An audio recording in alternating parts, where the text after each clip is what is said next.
And we're back here once again with another episode of the MSK show. And this is going to be episode 150. So I hope you guys had a great day and I hope you guys have a great weekend ahead of you. We are officially in the Super Bowl weekend for 2025. And on Sunday, the Kansas City Chiefs will be playing up against the Philadelphia Eagles, and I hope my Eagles win, so that way Taylor Swift can just get on her knees and start choking on some cock, because she's going to be crying after we just completely destroy her team. And Patrick Mahomes, do you believe that Mahomes might actually have a dirty home? Do you believe his maids clean his homes? I don't know, nor do I care.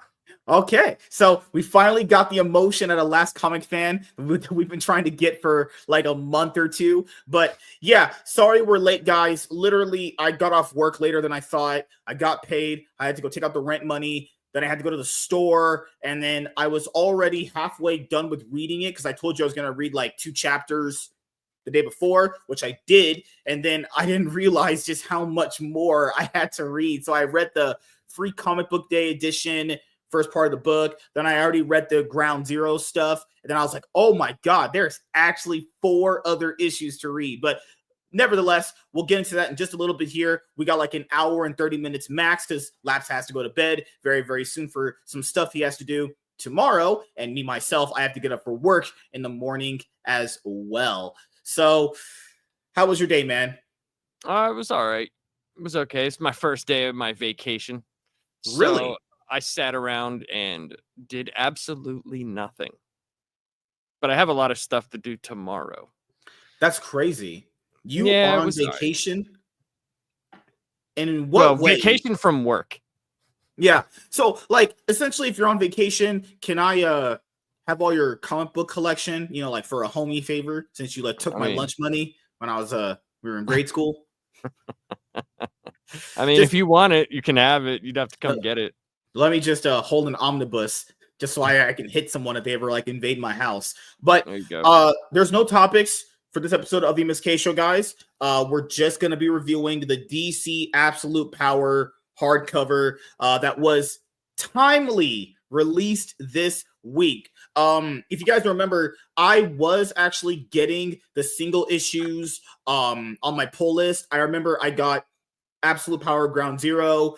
I remember I was going to get the free comic book day edition to start it off, but that ended up falling through with a different story for another day. And then I was buying all the single issues all the way up until like issue 2, 3. And I was like, you know what? I'll just wait to get everything collected. You know what's crazy? We might actually end up going through Blood Hunt later on as well. We ever get the time, because Blood Hunt was also a big event like this one. This was supposed to be a massive event that led into the DC All-In special #1 and Justice League Unlimited. Now, I will say this. To be fair, I'm actually glad I actually read this, because I knew leaving it out would leave me just so fucking just like mentally gone and lost when it comes to most things. Because toward the end of the book, before we actually review it, right there at the very end, you know, this does set up everything that is going to move forward with DC All-In Special and Justice League Unlimited. So that was pretty good. But yeah, we're going to get into reviewing this in just a moment. Oh my God, my day has just been packed, busy. Just wake up, go to work, come home, rent, store, book, freaking hell. Just all my day just taken up with everything, honestly. So that is just like what happens when you're a rich, hot, good-looking man, actually. You know? I guess so. I mean, I don't have that problem. How dare you? But you know, yeah, this book, man, I'm gonna have you explain most of this stuff. The art is great, right? But it's there's like these little things that DC was doing. They had that big Dark Crisis event, you know, which led to the Dawn of DC. Then Dawn of DC hit off, and then they went and did Beast Planet, which was like this. Oh, Beast World. Yeah, mess. Event. Yeah, I remember that. Yeah. There was a big mess of a book, right? And that was like supposed to be like the big Teen Titans thing, because at the end of Dark Crisis, the Justice League disbands. So yeah, and Teen Titans was supposed to be the new main group, and because later on in the book, as we go through it, Nightwing ends up taking that mantle. It's kind of cool to see that, and Batman saying, "Yeah, good job, that's my son." Right. So then that leads up. Oh, Right, sorry. Go ahead. You're fine. You're fine.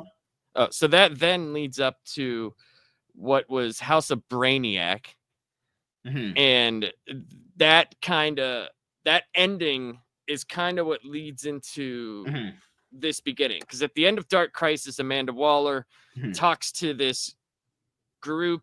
It's like, it looks like a bunch of shadows. They're like light shadows, and we find out it's a bunch of Brainiacs.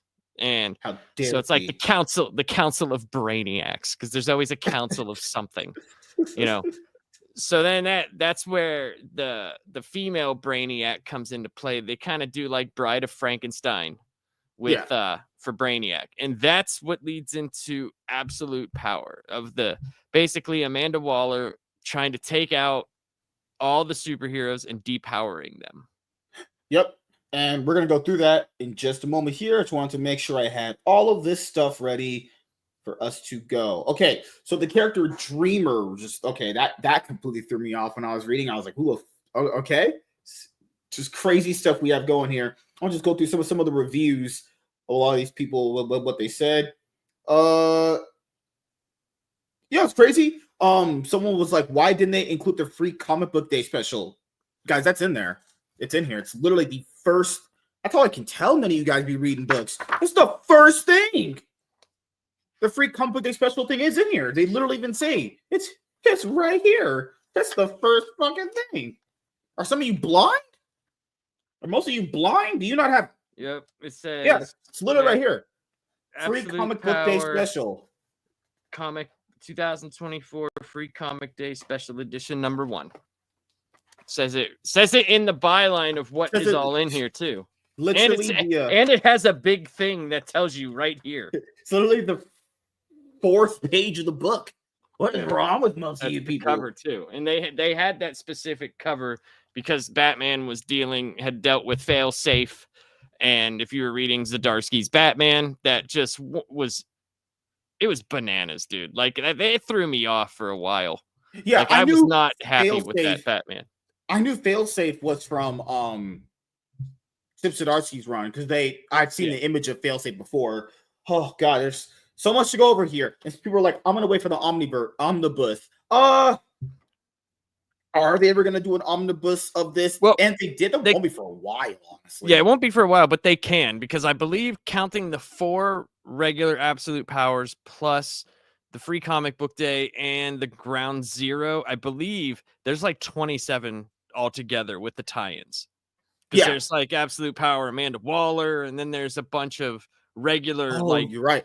Green before Lantern, all that, Green Arrow, then you have like the Suicide Squad, the Task Force 7 books. Yes, Task Force 7. Oh my god, what are all these task forces? Oh god. The main thing that I was like wanted to get into was Green Arrow, because let's get into it then. At the end of Dark Crisis, right? They do this thing where like Green Lantern uses this power with the flashes, and then they all like transport back to Earth. But Green Arrow is the only one he's not there. You don't know where he is, right?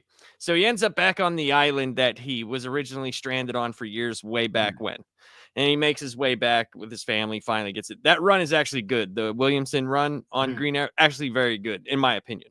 So he's been saying for a while that the people without superpowers relate more to the people because they're not as big a threat and they're not as scared, because the people with powers are more like gods compared to the regular people. You can solve and punch a problem away, but you can't solve the day-to-day problems that people deal with. So that was laid the foundation for a little while in his run before it got into this, where people believed at the time, because I remember so many people, because they overreact over everything. Oh man, they're ruining Green Arrow. Why would they make him a bad guy? And I'm like, really? You didn't see that one comment? Come on, guys, like fucking for real. And of course they'll never admit it, but you go back and look, there was a lot of pissed off people about Green Arrow. they kind of pulled an ass pull later on in the book as well. Yes. Mark Wade. All right, let's have some fun, guys. Let's get into it really quickly. First of all, we talked about this last time. How about how nice this book is, though? It looks great. I was going to say, guys, this book is 200 pages. If you want to wait until they have a compendium version, because DC's recently been obsessed with just doing compendiums or like, collected editions that are closer to omnibuses, actually. If you wanted to wait for an omnibus of this, you could, but that is going to be, good Lord, that is going to be a massive ass fucking book right there. That's only if you really, really want it. I can tell you guys, a lot of the books don't mean it, but there are about 4 or 5 that I wish were included in here, because you'll see like things that happen towards the end. They just kind of skip over a bunch of stuff. They just say, oh, this happened, without showing you. They do a lot of telling, not showing near the end. Yep. All right.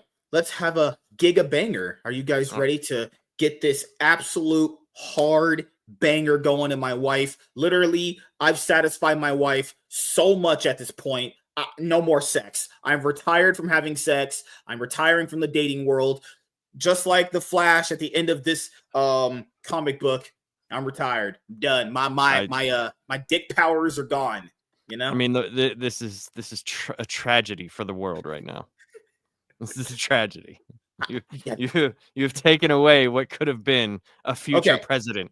So in the review, I'm going to give it off to you after I do the introduction, because you have a little bit more knowledge on this one, and go from the Dark Crisis stuff you told me early on to how we get to here, and then I'll take it back and we'll just talk about this. Because I'll be honest here, I don't really even need to go through it. I remember the entire thing. It wasn't that big.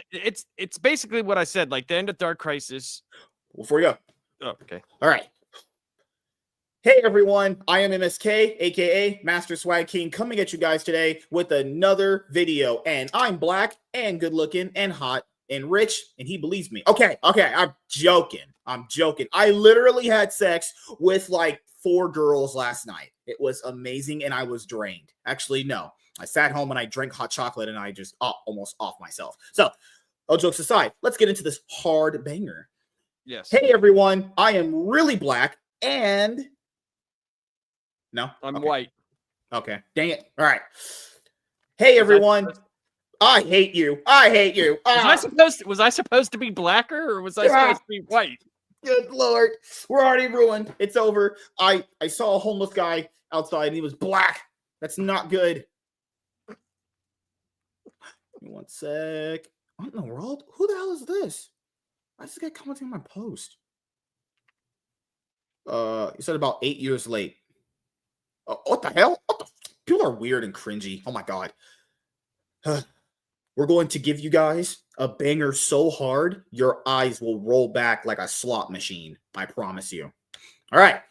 Hey everyone, I am MSK, aka Master Swag King, coming at you guys today with another video. And if you guys are returning viewers or new viewers, then please consider subscribing to the channel if you have not already. Leave a like on this video if you enjoyed it and comment down below. Also, make sure you guys hit the notification bell. That way you guys can get notified on whenever I upload a brand new video. And in today's video, we are going to be doing a comic book review on DC's Absolute Power hardcover.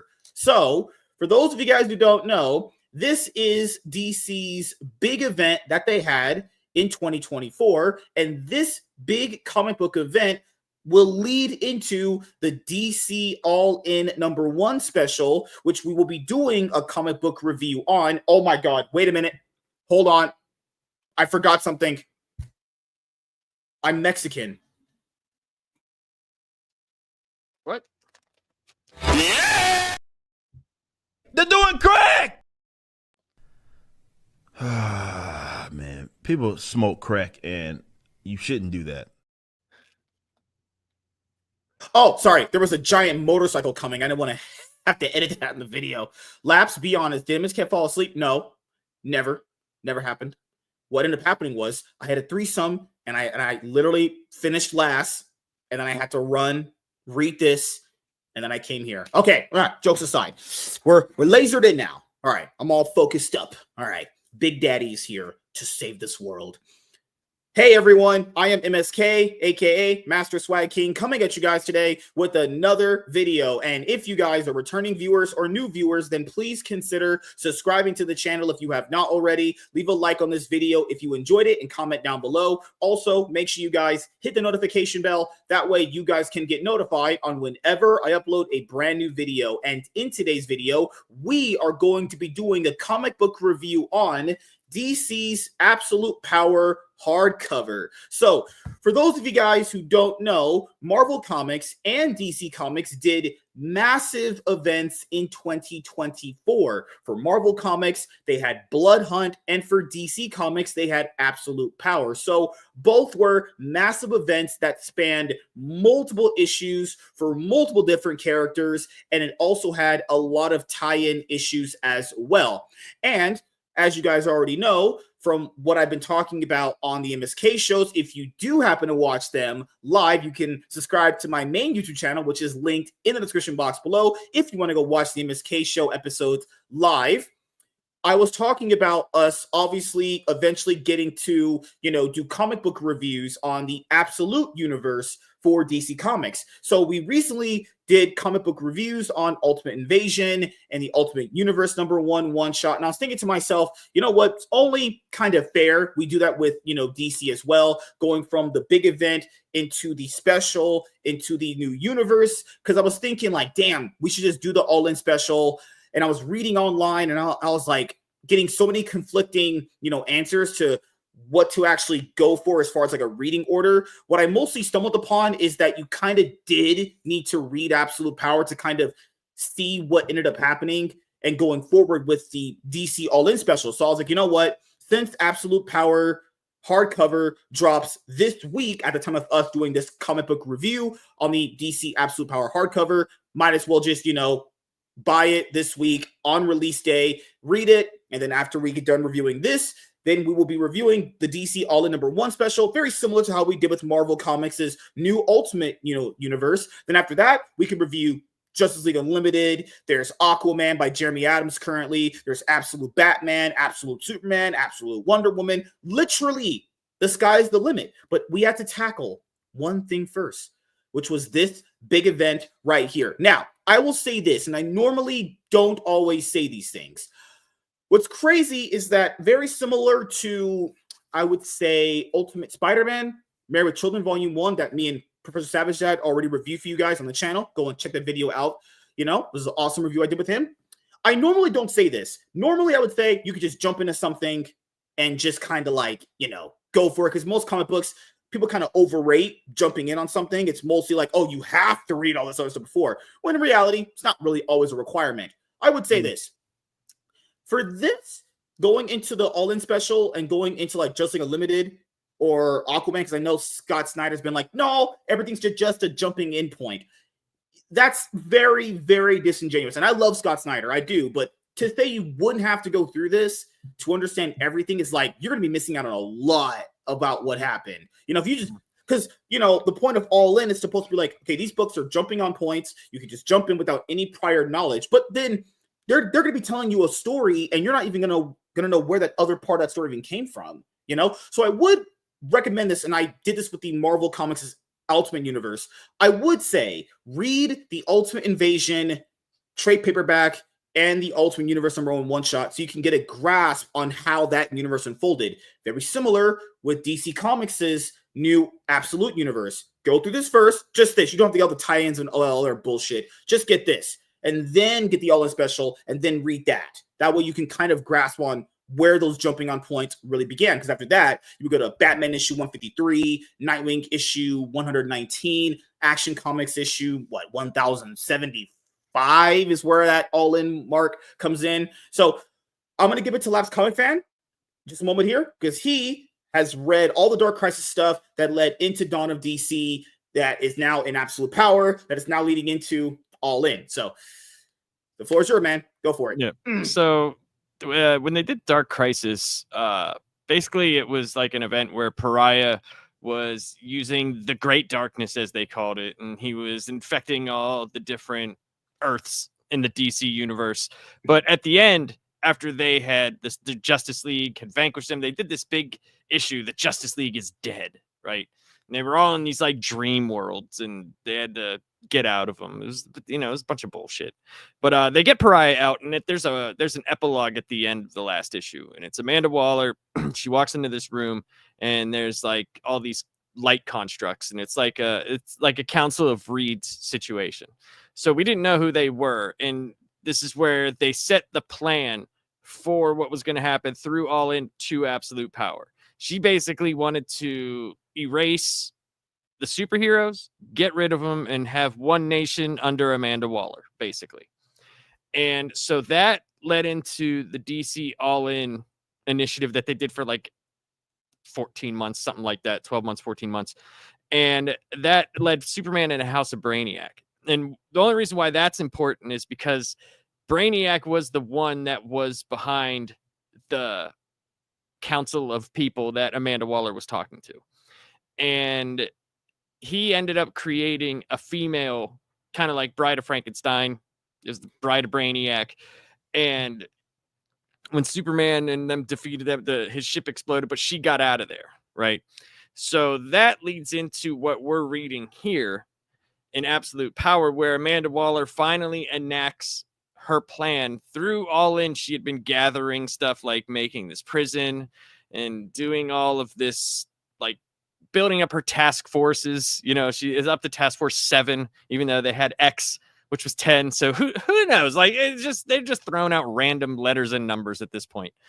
And that's where we go and we get into this. And that's where this starts, is what is going to happen to our heroes when they are faced, because she says they have absolute power. That's where it comes from. They yes. run on a fake moral upstanding. They're basically like big giant babies, and with babies comes tantrums. So so crazy because she says they have like no morals and they just use their powers to just do whatever. Says the person that literally lied to the public, trying to scare people into hysteria, going insane, that shit wasn't even happening. It's says the person who uses villains. But when she does it, it's good. When right. She does it, it's good. And she's black, so if you like talk bad about her, you're against Black Lives Matter. Oh shit. Good God. You could take the intro. So that's basically what leads up to this. And there are going to be parts. There are going to be parts in this book where if you read just this, you're going to say, well, how the hell did they get here to here? I wish they would have, there was like 4 or 5 tie-ins that actually did explain things. Yeah. I don't remember which issues they were, but I remember what happened. So when we get there, I will explain how they got from A to B. Yeah. So speaking of intros, you guys know how I intro usually most comic book reviews, right? Being a top G risk master. Now, that's all jokes aside. So what I really would have liked in the book was the tie-in stuff you're talking about. So very similar to what the Marvel Comics' Ultimate Invasion trade paperback, where they left out the Ultimate Universe #1, which is very important because it's kind of like a giant bow on a present you're wrapping, right? It 100%. just feels like a finished, complete product. This will pretty much get you there. It's not the worst thing ever. It's fine. But like you said before, without all of the tie-in issues, the ones that are very, very important, you're going to be getting to parts in the book where it feels like things are going really fast and they're progressing, but you didn't really get that explanation as to why or how they got there. Right. I was reading it and I was going, okay, things are happening. Feels very Michael Bay-ish. A lot of explosions, a lot of battles, a lot of blood, a lot of people just going at it, And hey, if you're a fan of just mindless action without a lot of storytelling there, you're probably going to really enjoy it. For me, myself, I don't think this was a bad read. I might even pick it up once in a while later on down the road after I read more books to reread it and have more fun with it. I would say it's like a Michael Bay movie in this book. That's the best way to explain to people. It feels like the superheroes got beat down for like 2.5 issues and then it resolved like that. Yeah. And that's where the tie-ins showed more how they started picking back up. Because when you're reading it, month to month and week to week in between those months of the singular absolute power 1, 2, 3, 4.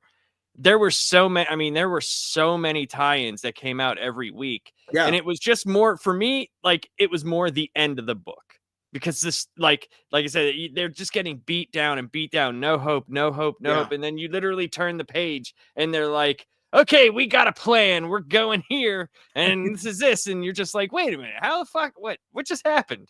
Oh God! Like that's the thing is DC left out so much crucial material in this specific like hardcover that if they had just taken maybe another month to release it and adding in those really crucial tie-ins, or even just the pages from them to show like, hey, elsewhere this was happening.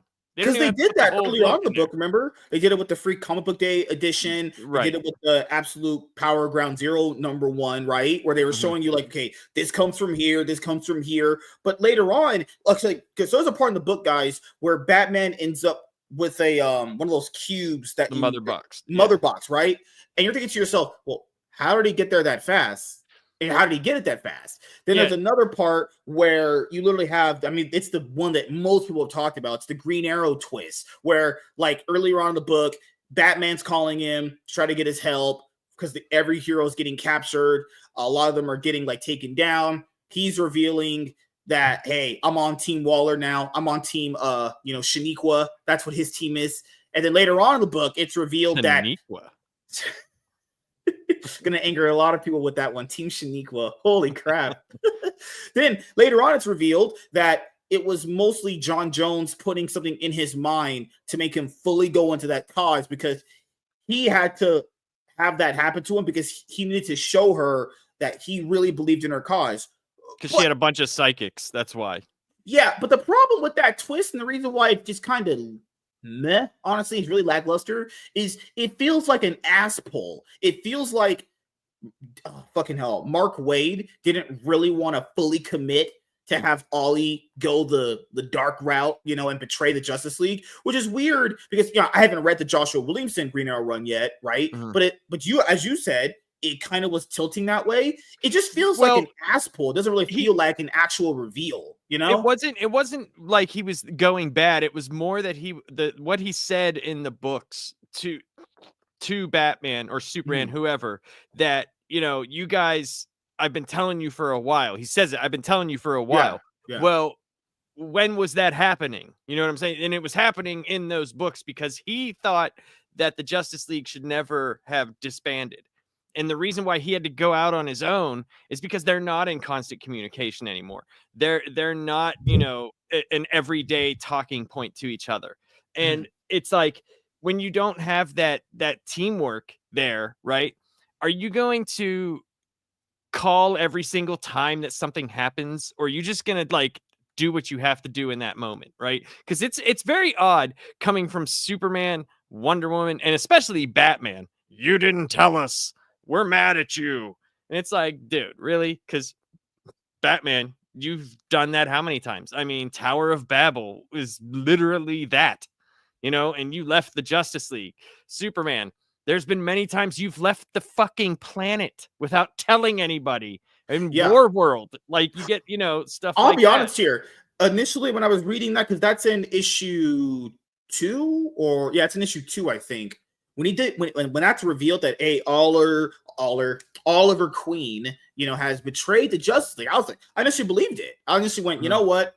Good. It's so weird because it sounds so believable too. Like at one point, one of the heroes in like the Justice League would get kind of fed up with how things are going, and maybe a mission goes wrong, and he blames the other teammates, and they don't resolve an issue, and it just gets kind of weird. Because for those of us who don't know, just the actual like Justice League book that DC Comics usually have had running for a very, very long time, they hadn't had one. So Dawn of DC was I guess like one of the first initiatives ever to not run a Justice League book. Like even the New 52 had a Justice League book. From what I remember, Rebirth had a Justice League book, and even had a Trinity comic book that they were running at the time. They definitely had the Justice League book for sure. And then I have a bunch of those.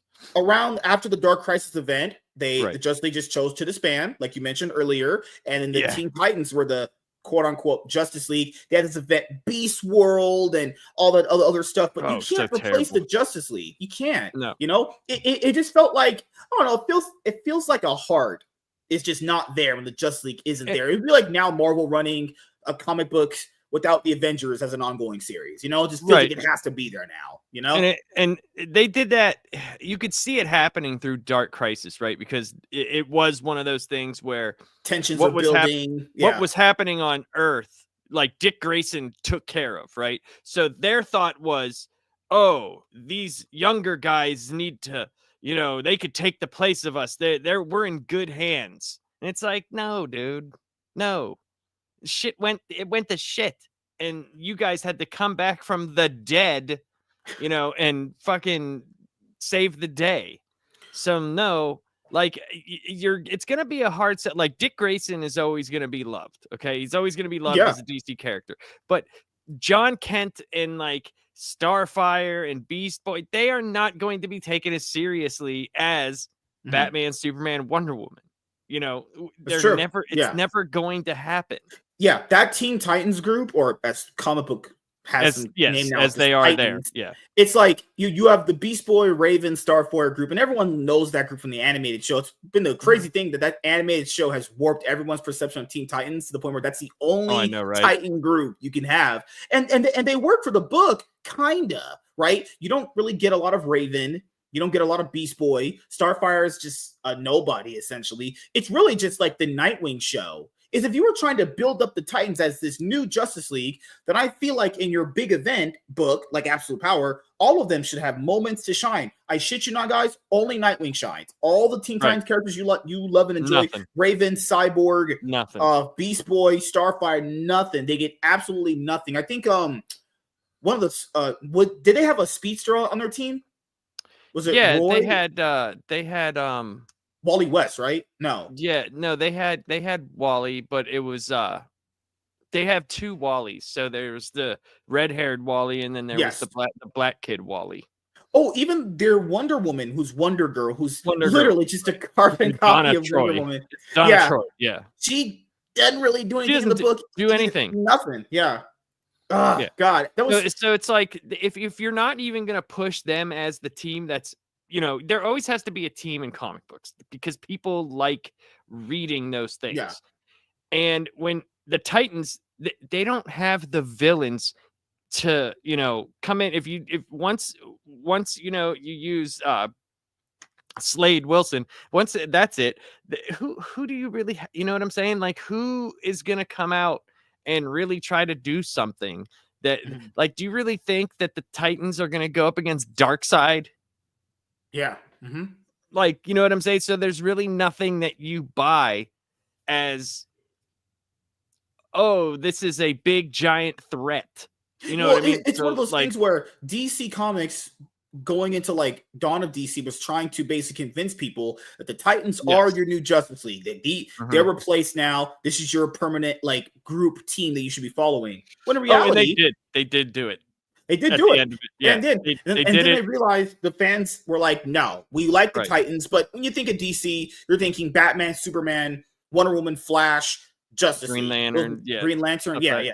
Titans are like, wait, like, guys, when people have Titans in their conversation, it's like after you've discussed why Batman shouldn't kill for like 5 hours, that eventually you're going to get into some Titan conversation. You know, I've been in these conversations for a while. Like, Titans they're respected. People like the Teen Titans. They do. It's just like, you see them as a children's Justice League compared to the adult, you know, and there's some cool stories you can make out of that. I mean, they have in the past. And there is some really good Teen Titans runs. There's some really good ones. Speaking of one releasing this week, Judas Contract, my favorite one, actually. Right. There's a lot of people love that. There's some really good stuff in there, but it doesn't have the prestige as the characters that you want to read.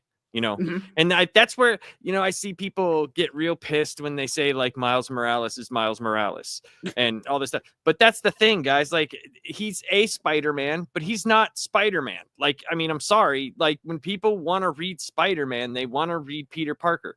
And that's the same thing when it comes to people want to read the big team from DC. They want to read Bruce Wayne, Clark Kent. You know, they want to read those characters. That's the sales shows it. That's all you got to do. You could argue all you want, till you're blue in the face. No but one the buys sales, no Miles one Morales buys it. comic books. You know that. Miles Morales Right. comic books, I have no clue why Marvel keeps printing Miles Morales comic books. They don't sell. You can look literally on ICV2 charts and get it at stores, buying the units, whatever. They don't buy Miles Morales books. Marvel just prints Miles Morales books because they actually legitimately think in their disgusting, depraved brains that he's actually a character people like. Besides him only being liked from Marvel. Literally just the animated movies and the Insomniac games. Only reason why he's even liked. Literally just those. And there's like, when Marvel was doing that, Miles Morales as Wolverine, Miles Morales as this, they tried every character, and none of them stuck. None of them stuck. Remember the one with fucking they went real crazy. It was what if Miles Morales had like Thor's hammer or whatever? He was talking ghetto. They tried to do like to see what would stick. See what medium. Oh, okay. So this one sticks. We'll have him interact with nothing stuck. Nothing did it. And they wasted like 26 issues on it. And then they were like, fuck it. You know. So I want you to explain failsafe. Because a lot of people are gonna go, who the fuck is that? All right. So when Chip Zdarsky took over Batman, he started this thing where if Batman had gone too bad, like or killed, right? That he created this thing called failsafe. And what happened was he was going up against the Penguin, right? And the Penguin had tricked people into believing that Batman had killed him, right? He took this like pill and it made it look like he was dead, and all this stuff. He was in a hospital, and that triggered failsafe. Failsafe comes down, and Batman goes into his ridiculous Zur-En-Arrh thing that's like in the back of his mind when Batman needs to be able to be Batman, but with no boundaries. He's Batman of Zur-En-Arrh. And it's this freaking stupid thing right here. This freaking stupid ass Batman, right? So this Batman actually came from the Silver Age. He was actually from the planet Zur-En-Arrh. And when Batman used to go in, the 50s and stuff, he would go all over the place. He would be on different planets. That was a Batman. So I think Grant Morrison did something with Zur-En-Arrh. I cannot remember. I know I had just read some of that, but I can't remember exactly what it was. But in Chip Zdarsky's, it was Batman with no limitations. He's the Batman that will go and break your back. He'll, do anything that he needs to get done. So Batman started going into that mind frame to fight this failsafe, which was like supposed to be this indestructible robot, but with all the counterintuitiveness to defeat Batman. So that's what that was. So we're going to have to start going through the book itself because there's a lot here. Let's just put it that way. I will say this before we go into the actual book, as you guys usually know, we should go through the pages and talk about the story. We actually really dissected, like I was dissecting my wife's vagina last night when I was blowing her back out. Dan Mora's art is just absolutely amazing, man. Yeah, Can this guy, incredible. Good Lord, if you guys buy the hardcover, I'll just give you guys a lowdown. Dust jacket. This is your back and forth right there. Dust jacket looks great. The back of it, look at that back. Oh, looks great. It's awesome. The colors really pop on this. They do. Really does. Oh God! And I'm so glad they didn't like zero in on Nightwing's ass in the book. That would have just been extremely gay, actually. I like the big Amanda Waller on the back. No one likes that. Why are you lying? Why are you lying? This man just lied to me. I've been waiting for her Playboy spread for so long. That's crazy. No one wants Shaniqua-ness on their comic books. I'm telling you that right now. Okay, so there is some very good elements in this book, despite this being basically DC Michael Bay. That's the nickname I'm giving this book at this point. Just it's DC Michael Bay Transformers. That's what I should give it. Okay, so start with the first part of the book at the free comic book day edition, because someone said the free comic book day edition wasn't here. That's how I know a lot of you don't read the book or you have it or own it. Literally, if you pirated this, it would be there. Like, you can't be that lazy. It starts off with the Absolute Power free comic book day special, which is cover art by Dan Mora. Obviously, looking as great as ever right there with failsafe. So basically, the free comic book day special and Absolute Power Ground Zero is the initial full setup of where the event will go. So Amanda Waller is having, okay, so how would I say this? It's a lot. Okay, let's start it here. Amanda Waller, as you've said, from everything that has happened, has basically officially built up everything she needed. But she needs a few more pieces, actually. So the book does a very, very good job of establishing Amanda Waller as this very scary person who's always 2 steps ahead of everyone. Very calculated. Yep. So later on in the book, there's this character named Dreamer who is conflicted with obviously helping Amanda Waller. She'll play into the story a lot later. Amanda Waller, earlier on in the book, like in the first 4 pages, is showing you how much of a piece of shit, disgusting human being she is. She convinces a character to use his powers to help her with something. She knew what was the character was going to use their powers on was unstable, and the character ended up exploding. I'm not kidding. So she needs an electric user, right? Mm-hmm. And she's already crossed off a bunch of names. So she puts the guy into this chamber, failsafe, enacts the thing. He's like, I want you to use all your electricity on this. I want you to destroy this, just keep going, keep going. And even in the book, he's like, something's wrong. Something's messed up. And they're like, keep going. You're good. And he's like, his skin is shriveling off. And then poof, he just explodes into a pile of blood. And she's just like, we still need this piece of the puzzle. So get the next one. Yeah. Like, and right there at the beginning part of the book, it shows you just how much she has a disregard just for life in general, but heroes or hero life or metahumans in general. Then after that, you have her obviously, coercing the character known as Dreamer to do more things for her. And that, like I said earlier, it's going to play in at some point. So Dreamer is very, very conflicted with helping her throughout the book, but her real main thing she does to get back at Amanda Waller felt pretty satisfying when you actually got to the end of the book, actually. So she wants Dreamer to show her the future of what she wants to see. And this is what Amanda Waller wants. She wants them enslaved. So what is she saying? Like, I want you to show me the future, period. She's like, because Dreamer can see, she can do dream walking, which has like been established in DC for a while. Like basically like Marvel's Nightmare, how he can go into dreams and that's where he's most powerful. Same thing with Dreamer. She can go into people's dreams, but she can also see the future. She's a precognitive or whatever. And she's telling Amanda Waller, I can't see anything right now. I can't see anything, because she doesn't want to tell her that her plan will work. Because the plan that she has, Dreamer sees it in that picture that he just showed you. That is what is going to happen if Amanda Waller succeeds. It reminds me of like Dragon Ball Z in the Trunks saga or the Android saga, where things did play out, but they just played out way differently. Like her plan did work. And like when Dreamer saw it, the plan works. You know what's crazy? Yeah, DC. Why is it Mr. Terrific not a slave to Amanda Waller? Why is only the white male heroes slaves to Amanda Waller? Hey, isn't Wonder Woman there? Okay, so Amanda Waller sees. Well, Dreamer doesn't tell her. Got it. Tell her. Good Lord, man. DC, make Mr. Terrific a slave. I'm kidding. I'm joking. So, like you said, Dreamer doesn't tell Amanda Waller that her plan works. Then you get into ground zero. So basically, you have Failsafe getting set up to fight the DC heroes, not the Justice League, till literally the end of the book, honestly. Then you have Dreamer basically going after one of her friends. She ends up getting him captured. That's actually John Kent's boyfriend. Yes, they killed him off. And if you guys remember, John Kent was putting his tongue down dudes' throats. Not kidding, and they ended up killing off John Kent's boyfriend. You know what? Women are better. Did they kill him off? When did they kill him off? In this book? I had to envision it, man. I envisioned it in my head they were going to do it. No, they didn't. At least not in this book, they didn't.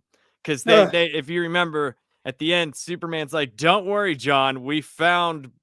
I can't remember his name. I was joking. I can only imagine they didn't. They would kill off the gay guy. What did happen in one of the tie-ins? They killed the shit out of his mom. They totally killed the shit out of his mom, and that's what led him to he be does say running that in this though. book. He does say that Dreamer led freaking Amanda Waller's forces to kill his mom. But yeah, John Kent's gay boyfriend is captured, and it was crazy. Later his on in name's the book, Jay. That's what it is. His name's he's Jay. never referenced ever in the book. He just has Ever that again. appearance, and he's just thrown away. So then you're gonna have to go to this part. So next, the next character that's up in absolute power, number 1, Ground Zero, is the character named Star, because he can essentially turn back time to the point where something would happen, right? So that'll be this part. Which part? Okay, hold on. Stage 2. So she needs John Star to utilize his hourglass. So basically what they're doing with the hourglass is they need him to be able to use that hourglass so it can turn back time or turn forward time. He uses time, right? So what they want to do is they want to put those in the Amazos and fail safe. So anytime that they get hurt, that hourglass enacts to the time right before they got hurt. So they will be indestructible. So no matter what happens, what you do to them, it automatically goes right back to them being complete and whole, and they still have their memory intact. So that would be a contingency plan that she would always have. So basically, her minions could never really actually ever lose. It's a pretty good plan overall. That's a pretty cool use of a character who's not used a lot. Yeah, it's a pretty cool use of his powers. And you know, I like when characters get used like that, like characters that you don't give a fuck for having a purpose in a book where a villain's like, you know what, there's some use for you there.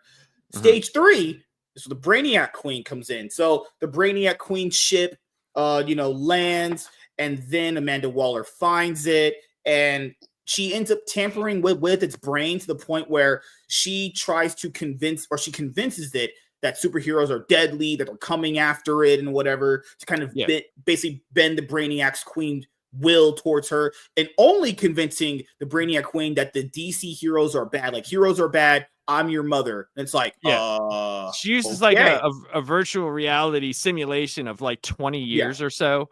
Yeah. And she raises her. Raises her from this basically small a kid.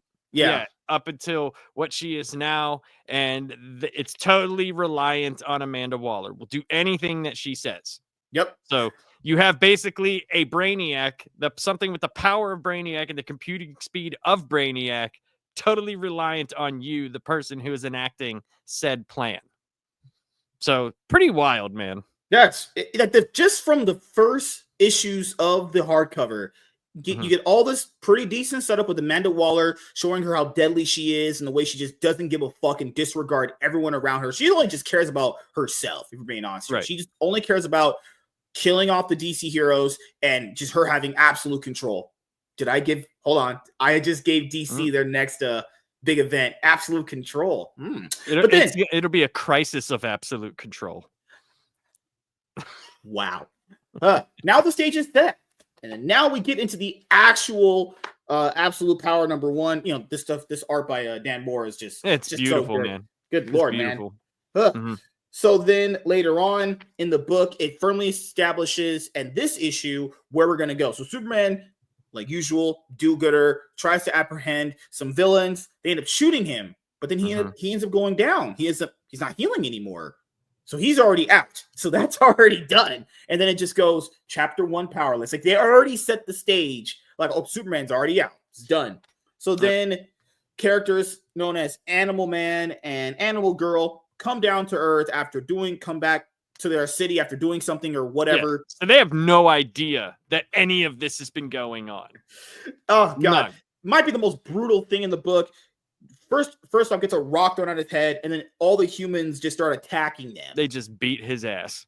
Good Lord. To the point where he has to be put in the hospital because he gets beaten by like 5 different people, actually. And later on, Batman and Robin are kind of going over like, hey, what is going on with the city? Batman is opening the channels and trying to figure out, okay, why is everyone seeing this right now currently? And then so they're showing like stuff that is not, they're showing things that have happened, but they're also showing things that haven't happened. Yeah. That's how Amanda Waller, Amanda Waller's using like AI disinformation to poison the the citizens against the heroes, right?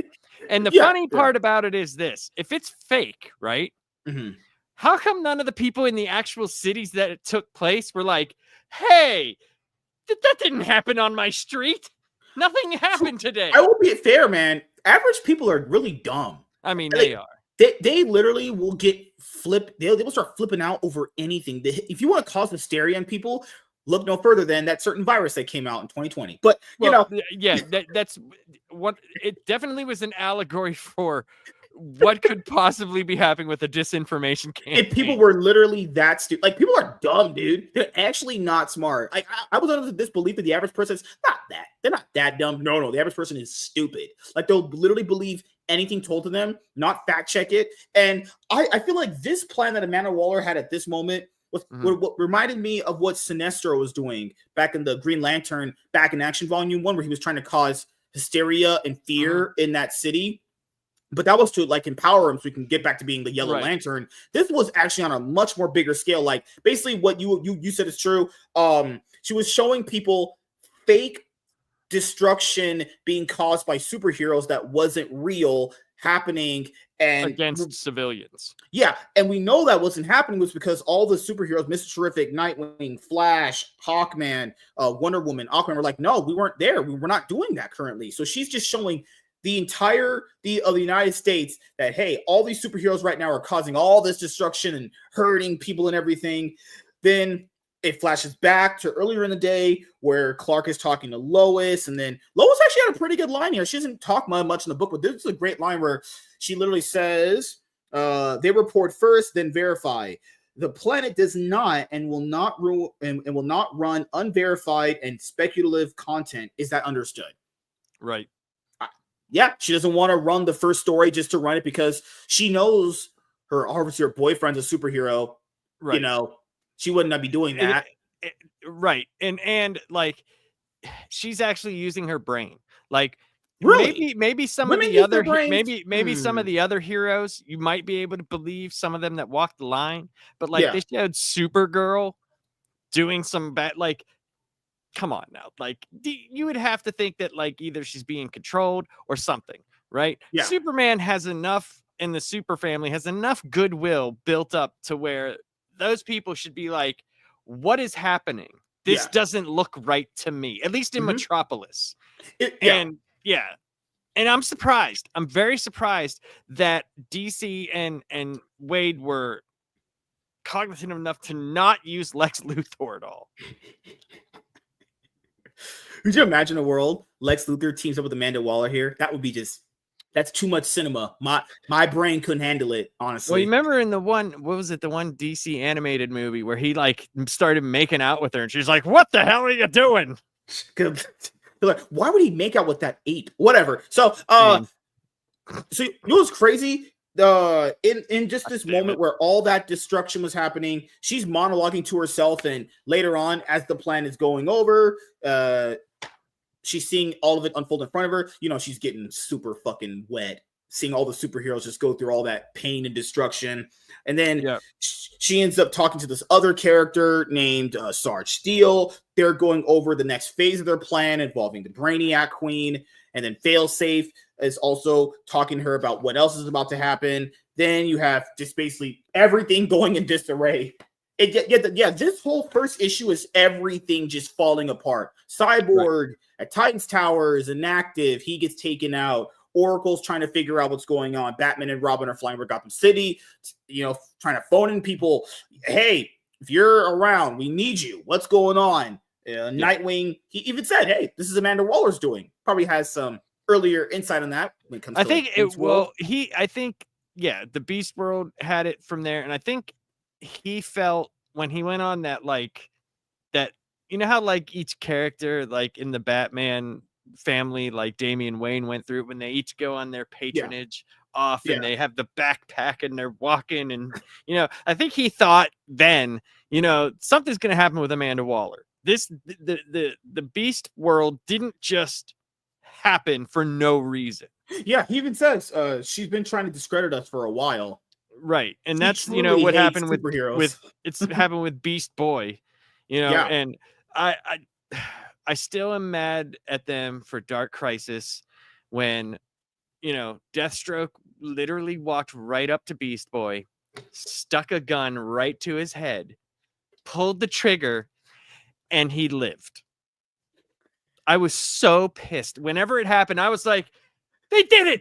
They killed him. Oh my God. Thank God they killed him. And then no, it just, God damn it. So fucking Beast Boy. We have more destruction and chaos going on. Blue Beetle, Booster Gold, Elongated Man, Red Tornado, Natasha Irons, all getting taken out. You had Superboy and John Kent. They see their dad, obviously from the first part of the issue, go down. Mr. Terrific phoning people in. Then obviously John Kent and what's his name? Yeah, Superboy and John Kent catch Superman. They try to figure out what's going on, but then they get shot down. Just all sorts of action and mayhem, and just literally imagine Michael Bay doing a superhero movie. That would be this book. They're all like, he's talking. John Kent's talking to Superman. He's like, "Hey, my dad got shot. He doesn't have his super." And when he says superpowers, all of a sudden, John Kent doesn't have his. So something is taking their superpowers. And then Oracle says the deep fake footage is stopped because Amanda Waller takes over the comms, and she says that, hey, I'm Amanda Waller. I'm here to help. All the superheroes are right here, just looking in awe of what the hell is going on. And, she's basically telling the world, I will take them out for you. Yeah. And Batman's pretty much like, this is weird because Amanda Waller would not put herself out there unless she thinks she's already won. Yeah, he realized, it's crazy. Batman usually never does this, but he realizes that even he was duped by her. That's crazy. Her plan was so well thought out that not even Batman figured out what was going on in her plan. Then the other beings come through. So these other beings she was working on, which you have these robots that'll be here throughout the book. They're here to now steal the powers of all the superheroes. They're called Amazos. Amazos. Amazos. So Batman has fought Amazos, and like the Justice League has. So basically, what would happen is, like, say, Superman shot his eye beams at him, right? Yeah. The Amazo could absorb it and then duplicate it. But these ones are retrofitted now to where they could just steal the powers. Period. Yeah, they're not going to go back. Yep. They're not going to, even if you destroy that Amazo, it's not going to release its power. So right when Batman figures out that he's been duped by Amanda Waller, because essentially her plan was not to just take them all out. She wanted to take them all out and get them in a certain area so the Amazos could steal their powers permanently. Yes. So the Amazos... She got them to go out in public, and then... So when they did, all the Amazos started taking powers. So then you get the big reveal of the book where, Batman's trying to communicate with Oliver, who's obviously Green Arrow. He says he's on the right side of history. Sounds like something a certain side of the political aisle would generally say. But to be fair, Green Arrow's kind of always been mostly a liberal. Let's just at least that's consistent, obviously.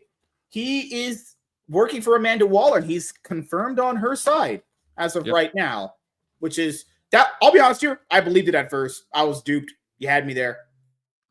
Right. And like I said, if you would have been reading the stuff that he had been doing throughout Dawn of DC, like, you could possibly believe it. It's not that he would, like I said, it's not that he was turning bad. He had just made a couple of speeches where he was talking about the Justice League and them not being there. And it's like, regular people have regular problems, as well as the problems that a lot of you guys bring here. They see the supervillains from off-world see Earth as a place to conquer. And the one side of it is, well, if we weren't here, they wouldn't conquer it. Well, if you weren't here, they wouldn't see it as a place that needs conquered because it would just be a bunch of little mice. It's like touche. Right. It's the two-sided coin. You could argue this forever. What came first, the chicken or the egg? So, and the egg. I think it did it.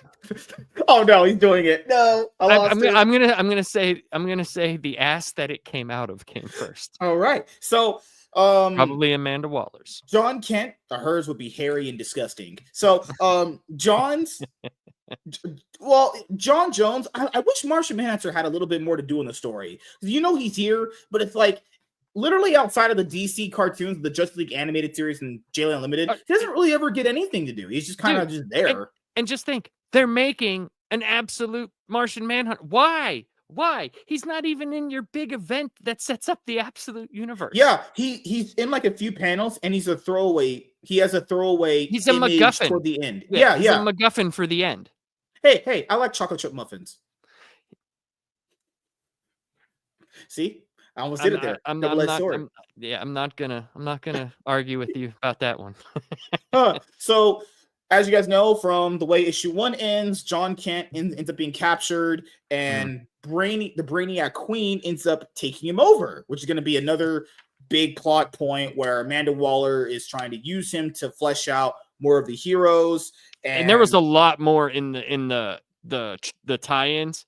Yeah, about that.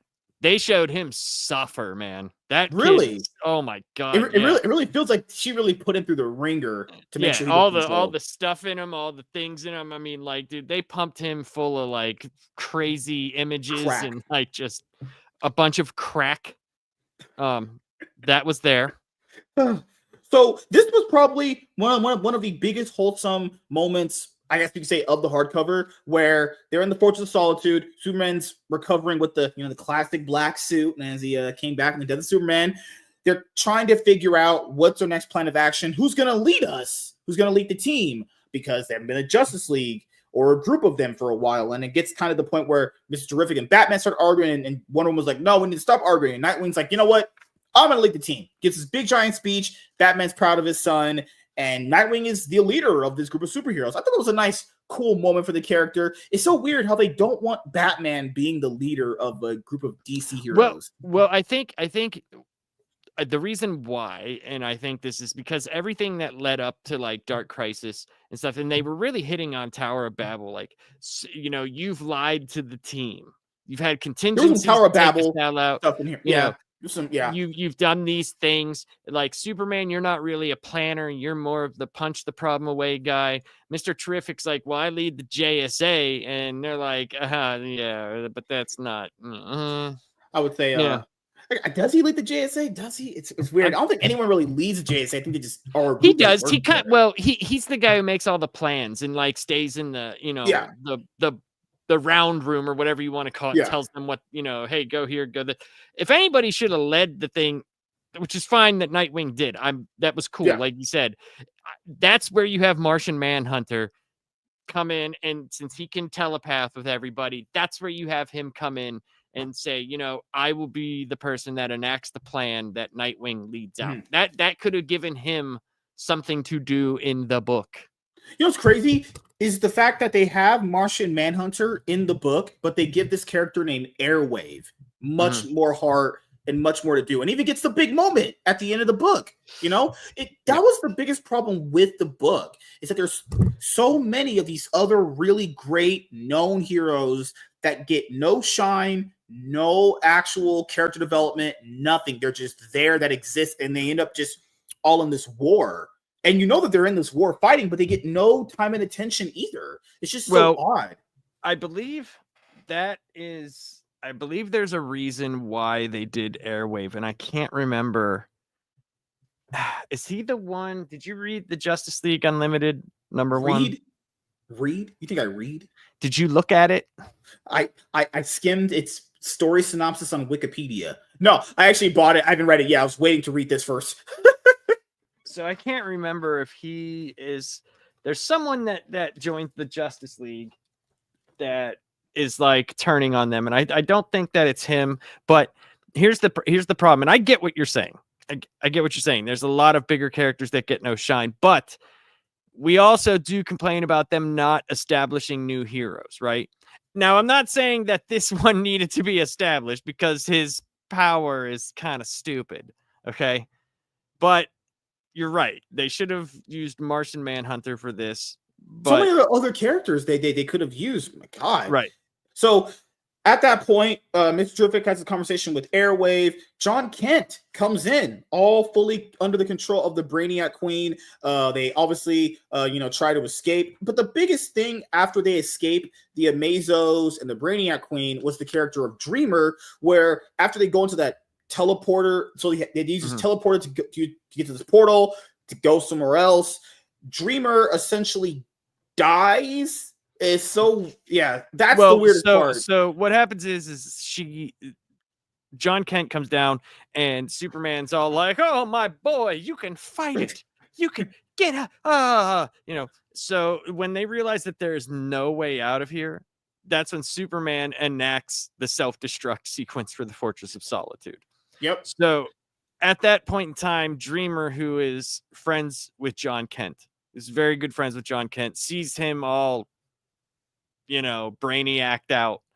And she's like, that's it. She's like, they've hit on her through the tie-ins, right? They would have her doing all these missions for Amanda Waller. And the reason why she was doing all these missions is because Amanda Waller has her family and says, I will kill your family if you do not do this for me.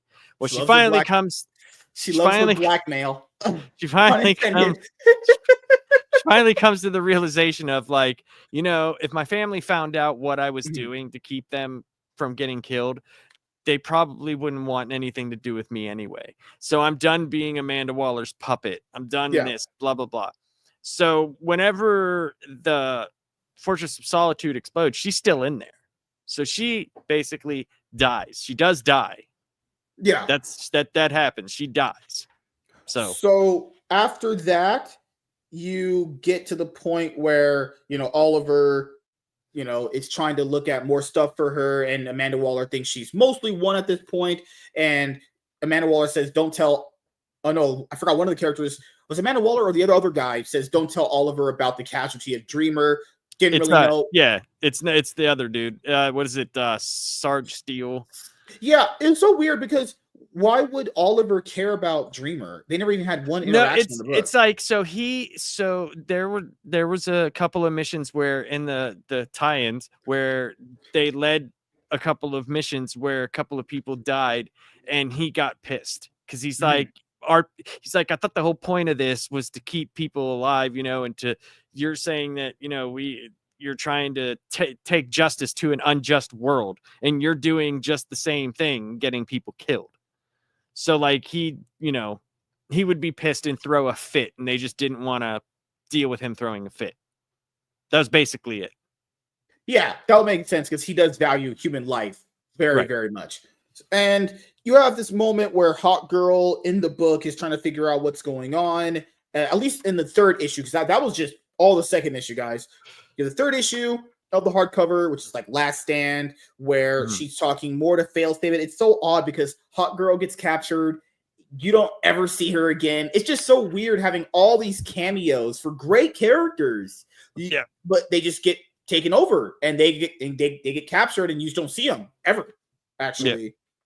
So then later on, some of the DC superheroes end up in Themyscira because their island is cloaked in magic, so it'd be very hard for John Kent to find them because John Kent is used by the Brainiac Queen to track them down. Right. One of the Themyscirian leaders is like, "Hey, we could just shoot him with a kryptonite bullet." He's like, Diamond's like, "No, we don't do that. That's not what we do." No, that was Big Barda. That was Big Barda. Oh, yeah, she's the Miracle Man's wife. So she's like, she used to be a Fury for Darkseid. Yeah. Granny Goodness, Big Barda. Holy crap! Those guys. So at one point, the Flash had used a shard of kryptonite to get John Kent off of Superman because he was turning him. Mm-hmm. So they were like, "Hey, do you still have that shard of kryptonite? We could just, kill him." And Barda gets into this big argument with Nightwing, where Nightwing is still like, "Hey, we are not going to kill him. He's being manipulated and used." And she makes a great point. It's like, he's a Kryptonian. He could kill us just by basically looking at us. At some point in time, we're going to have to defend ourselves.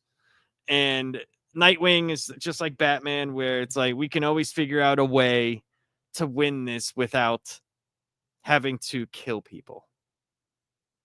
And that it's so weird because Mark Waid's an absolute lunatic, but he can write he claimed he can't write good superheroes anymore despite Donald Trump becoming president, but yet he wrote good superheroes throughout the book who were willingly, literally right there about to die for their ally. That man is mental. Mark, you are mentally deranged, but nevertheless, they do devise a plan to stop the Amazos. So Flash ends up stopping the Amazos to the point where he's trying to figure out where is Amanda Waller's secret base. Then Failsafe gets wind of that, and then later on, weirdly, Bizarro comes out. Right. Well, so someone's talking to Flash and tells him where the base is, and he doesn't know who it is. We find out later that it's Oliver, and they come up with an idea that if that John Kent and the rest of them find Themyscira, that Themyscira is wrapped in magic and it will take them down before they get a chance to do anything, because they are not invited guests. Like they haven't been allowed to touch ground there. So yeah, Batman, and they did set it up. I also didn't notice that there was Arrow, that was the mystery man that gave him the tip that Waller's base was there, Yes. Yep. So it was he definitely tied, like there was really no like loose ends in the actuality of the story contained. It was more like things that will happen here coming up that, like I said, they just tell you happen without showing you. Yeah, so a lot of the heroes are scattered doing stuff, and then somehow the Amanda Waller minions find them and start murking them, and then Mora Mazo start coming up, despite the Flash already breaking the link kind of with them. So what happened is they used Red Tornado. Since Red Tornado is still, a machine, they were able to reach out and find his machineness or whatever, and that's how they knew that they were on Themyscira. After that, later on, they do get in position to fight John Kent, because John Kent later on does find Themyscira, and they do try to take him down. And at one point, Big Bird is like, "I'm going to take the shot." And Nightwing throws his baton at her to stop her, to make sure she doesn't do it. And Batman comes out with a mother box.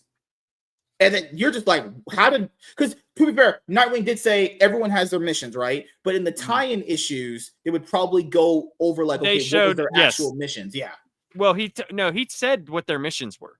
They just didn't show it. They just didn't show them do it. Mm-hmm. And that's if you don't remember like that off thing where Nightwing was making his big speech and he says, you're going to go here, you're going to go here, you're going to go here. All of a sudden, Batman's there, and then he's not. And then all of a sudden, he's on Themyscira. And it's like, did they tell like the Amazons, hey, Batman's gonna show up in the nick of time, so when he touches the ground, don't magic him because he's with us. You know what I mean? Like, so there's like those things that they didn't go. But yes, in the tie-ins, Batman goes and takes the mother box from Amanda Waller's stash of crap. And correct me if I'm wrong, the mother box is used to absorb the Brainiac Queen into it and seal her. Right? That's so. I guess that's what it is. Like, I guess that's what happened. Yeah. I can't remember exactly because I'm trying to look at it now. Yeah, it was right here when they were fighting on Themyscira. Yes. And Batman came back with a mother box. Yes, he uses it and he sucks her into it. Yes. Yeah, I mean, that's what a lot of girls are good at. They can't make any money. And one thing I want to bring up, when you were talking about Bizarro, one of the cool throwbacks that they did was the flower that they put on Bizarro was the same flower from a very famous Superman issue for the man who has everything. Basically, Wonder Woman and Batman come. It's Superman's birthday, and they go to give him a present, and he's just standing there like this, and he's got this thing on his chest, right? And in his mind, he's actually living on Krypton and he has a kid and he's like living out his best life, but he realizes that it's not real. So that plant, it like messes with your mind and like lets you live out a fantasy, or it can let you live out a nightmare. And it actually came from Mongol. So that's kind of cool that Superman still had that in the Fortress of Solitude, and they brought that with them. Because you remember they had all the weapons and stuff that they used. That was kind of neat. That's a cool throwback. I thought that was pretty awesome. After Brainiac Queen is absorbed, well, the influence on John Kent is over. John Kent is saved with, Zatanna, Nightwing, and all of them there. And Flash ends up heading to the Waller's Supermax sub-basement, and the actual plan is revealed to the point where it starts getting to be a lot bigger in issue 4. So her other alternative big plan was she wants to open a portal to the multiverse to have all of these Amazos come out and take everyone's power. She wants absolute dominant control. But she had like a bunch of different things too, like a bunch of different crazy people coming through. She had like a whole army. Mm-hmm. So it's like you can tell at this point now in the story she's losing her control. She's failsafe didn't work the way she wanted. Brainiac Queen is absorbed. Flash now knows where the base is, and then she slaps Oliver. Black on white crimes. Can't expect no different from black women, because they love their white men. I love white women too. The heroes are in the secret cave because they are trying to obviously infiltrate Amanda Waller's base because they know where it's at now. And then they have the final battle, as it's called, all-out war now. So this is the part of the book where you are constantly, as you're going through these pages, it's just battle after battle nonstop. Amazos here, Aquaman and Wonder Woman with Black Canaries on this part. Nightwing is fighting this person. Superman's fighting this person. Martian Manhunter's fighting this person. Just everywhere fighting. Everywhere. Hal Jordan, earlier on in issue 3, was like, hey, I'm going to go and he got his ring back and he was able to, he hadn't had his ring, right? Yeah. Since he gave up his ring. If you remember, even in the Green Lantern run, he talked about giving up his ring, right? Because they have, she set up this thing like the Allied Nation of Planets, right? She cut off the Earth. No one could leave Earth. So she bottlenecked the superheroes so they couldn't leave. She cut off like multiverse transportation. So they could teleport on Earth if they stayed on Earth. But if they tried to go anywhere else, they couldn't. So stuff like that. And it was very bizarre how like she just did that, Yeah. And she basically toppled all the governments because they showed this thing like the Chinese government was all pissed off that she was doing this. And they were like, oh, Amanda Waller, we don't agree with you. And Failsafe just comes in. It's like, oh, yeah, by the way, you're not in power anymore. Because what was really interesting was with Green Arrow, you could kind of tell that he wasn't really going to betray the heroes. Was that she said, what happened to their weapons? Because they were supposed to initially just kill them all initially up front with their weapons because they have the Justice League weapons from seizing them from the Force of Solitude earlier on. All the weapons they got them from the Hall of Justice. Oh, you're right. My bad. Yes, they took over. Yeah, they took over the Hall of Government. Yeah, they called it. Yeah, the Hall of Government or something. They took over the Hall of Justice before Absolute Power, and they had all these weapons, kind of like the Fortress of Solitude. Superman has all these weapons from different worlds. So does the Justice League. They had confiscated tons of weapons, but they had Amanda Waller had sent Oliver Queen down there to catalog them because he was one of the only people that knew what these weapons did. So he was tampering with them. Yep. And you can tell at this part of the story, she's losing her control even more. And like I said before, there's just an all-out battle. Green Lantern goes to help Flash because Flash knows that if he can get these codes into this computer, he can close the multiverse portal. But if he closes this, it's closed for good. You know, so they won't have access to the multiverse. More Amazos start leaking out. Actually, start coming because she has a lot of them now. And Batman and John end up finally confronting Amanda Waller. Failsafe, gets control of Nightwing, and Amanda Waller has kryptonite against John Kent. Then, as the situation gets actually, good God, as the situation gets even more worse, Jay Garrick and Red Tornado end up helping Hal with his willpower hold down the barrier so Barry can fully seal that multiverse portal. And then you have Oliver. He ends up taking out a few of the Mazos right there. And then Amanda Waller says, all I ever wanted was to bring justice to an unjust world. Lady is just fucking insane, as you know. And it's going to be really weird with Justice League Unlimited. Before I even start reviewing that, I start doing comic book reviews on it. How is Oliver going to build up his trust from basically kind of sort of betraying them, but not really? It's such a weird thing, right? So later on, the Justice League end up mostly overpowering all of the Amazos. Their powers start coming back, actually.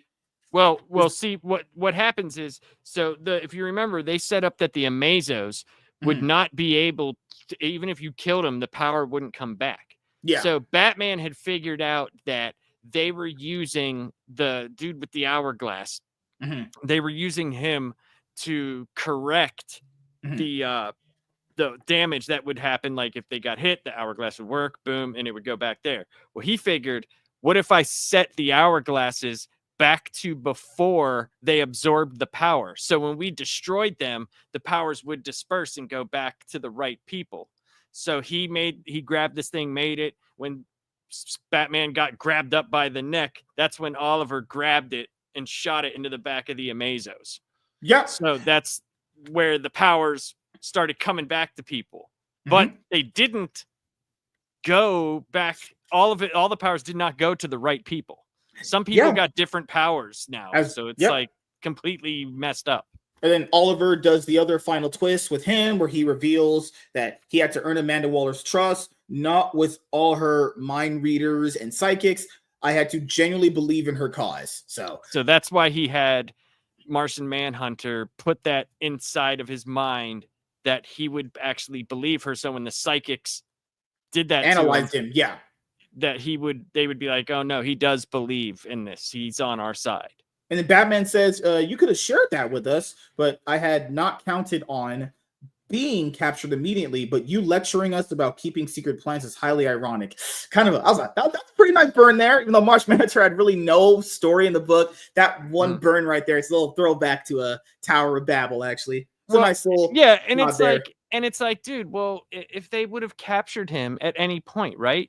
Like they would have known, like the less people that know, the better. If like that's one thing I can't stand about them sometimes. Like the fact that they were all pissed at Batman, right? The only non-powered at the time of Tower of Babel, the only non-powered one of them, like what do you think he's gonna do? Like you guys get taken over every other month. Every other month, there's like a Superman that gets taken over or this. What's he supposed to do if you literally go crazy and rogue? He's got to have some sort of plan. What if he tells you about the plan? You're going to know about it. The thing is, literally, Superman himself could just rule Earth if he wanted to. He didn't even need the other ones. Martian Manhunter or Wonder Woman would just be added bonuses. Superman himself could basically kill everyone if he really wanted to in like a 2-day period, Yes. So yes, I understand why he has the plan. It makes perfect sense if you're like literally not an idiot. So back when Nightwing and John Kent were battling Amanda Waller, because Failsafe was trying to hold down Amanda Waller, and the Kryptonite was to use her against John Kent to go after her. Dreamer comes back. Dreamer's back. She punches Amanda Waller. We have the Oliver. We have the Green Arrow and Batman and Martian Manhunter interaction. Their powers are starting to come back, so they're now able to overwhelm the Amazos. And then Amanda Waller's scared that Dreamer is back now. Then Flash, how she got back though, that explanation was a little bit ridiculous. So she died. She died in that explosion. Yeah, but John Kent was thinking about her so much that she was able to go into his dream and heal herself. That's just an ass pull. If that's not an ass pull, that's a straight up ass pull. That is main character syndrome, if ever. Like she was able to heal herself, but like, how did she constitute materialization? How did she become physical? Oh God, that's I don't know. You don't know. Oh God. They don't tell you, and they don't show you in any of the tie-ins. They don't show or tell you. So it's like, in okay, the thanks. Flash part, at Flash's part, he closes the gate to the multiverse. Then Amanda Waller just fully rages out, saying basically this part of the book where she says, "So what? Your powers are back. What do you plan on doing with them?" And then she goes on this big giant tirade, and then Nightwing's final plan kicks in because remember that character Wave, his power comes back, and the Airwave is utilized by Nightwing to send a Wi-Fi signal all around to everyone's phones and TVs to broadcast that Amanda Waller tricked everyone at the beginning part of the book to make superheroes out to be doing something that they weren't, to trick them, you know? Right. So like So like the whole time when she was feeding everybody fake news, so she basically went on a supervillain rant. Right. Yeah. It was like, so what? You got your powers back. I've already destroyed the people's trust with you. They now hate you. I did it. It was all me. I'm the one that set this up. And they're like, oh, by the way, this guy over here, Airwave, he just broadcasted this to every single screen, telephone, everything in the world. You're done. Are you saying that Amanda Waller had an angry black woman rant? I mean, more like a Karen rant. An angry black woman Karen, isn't something? She definitely needed to see the manager.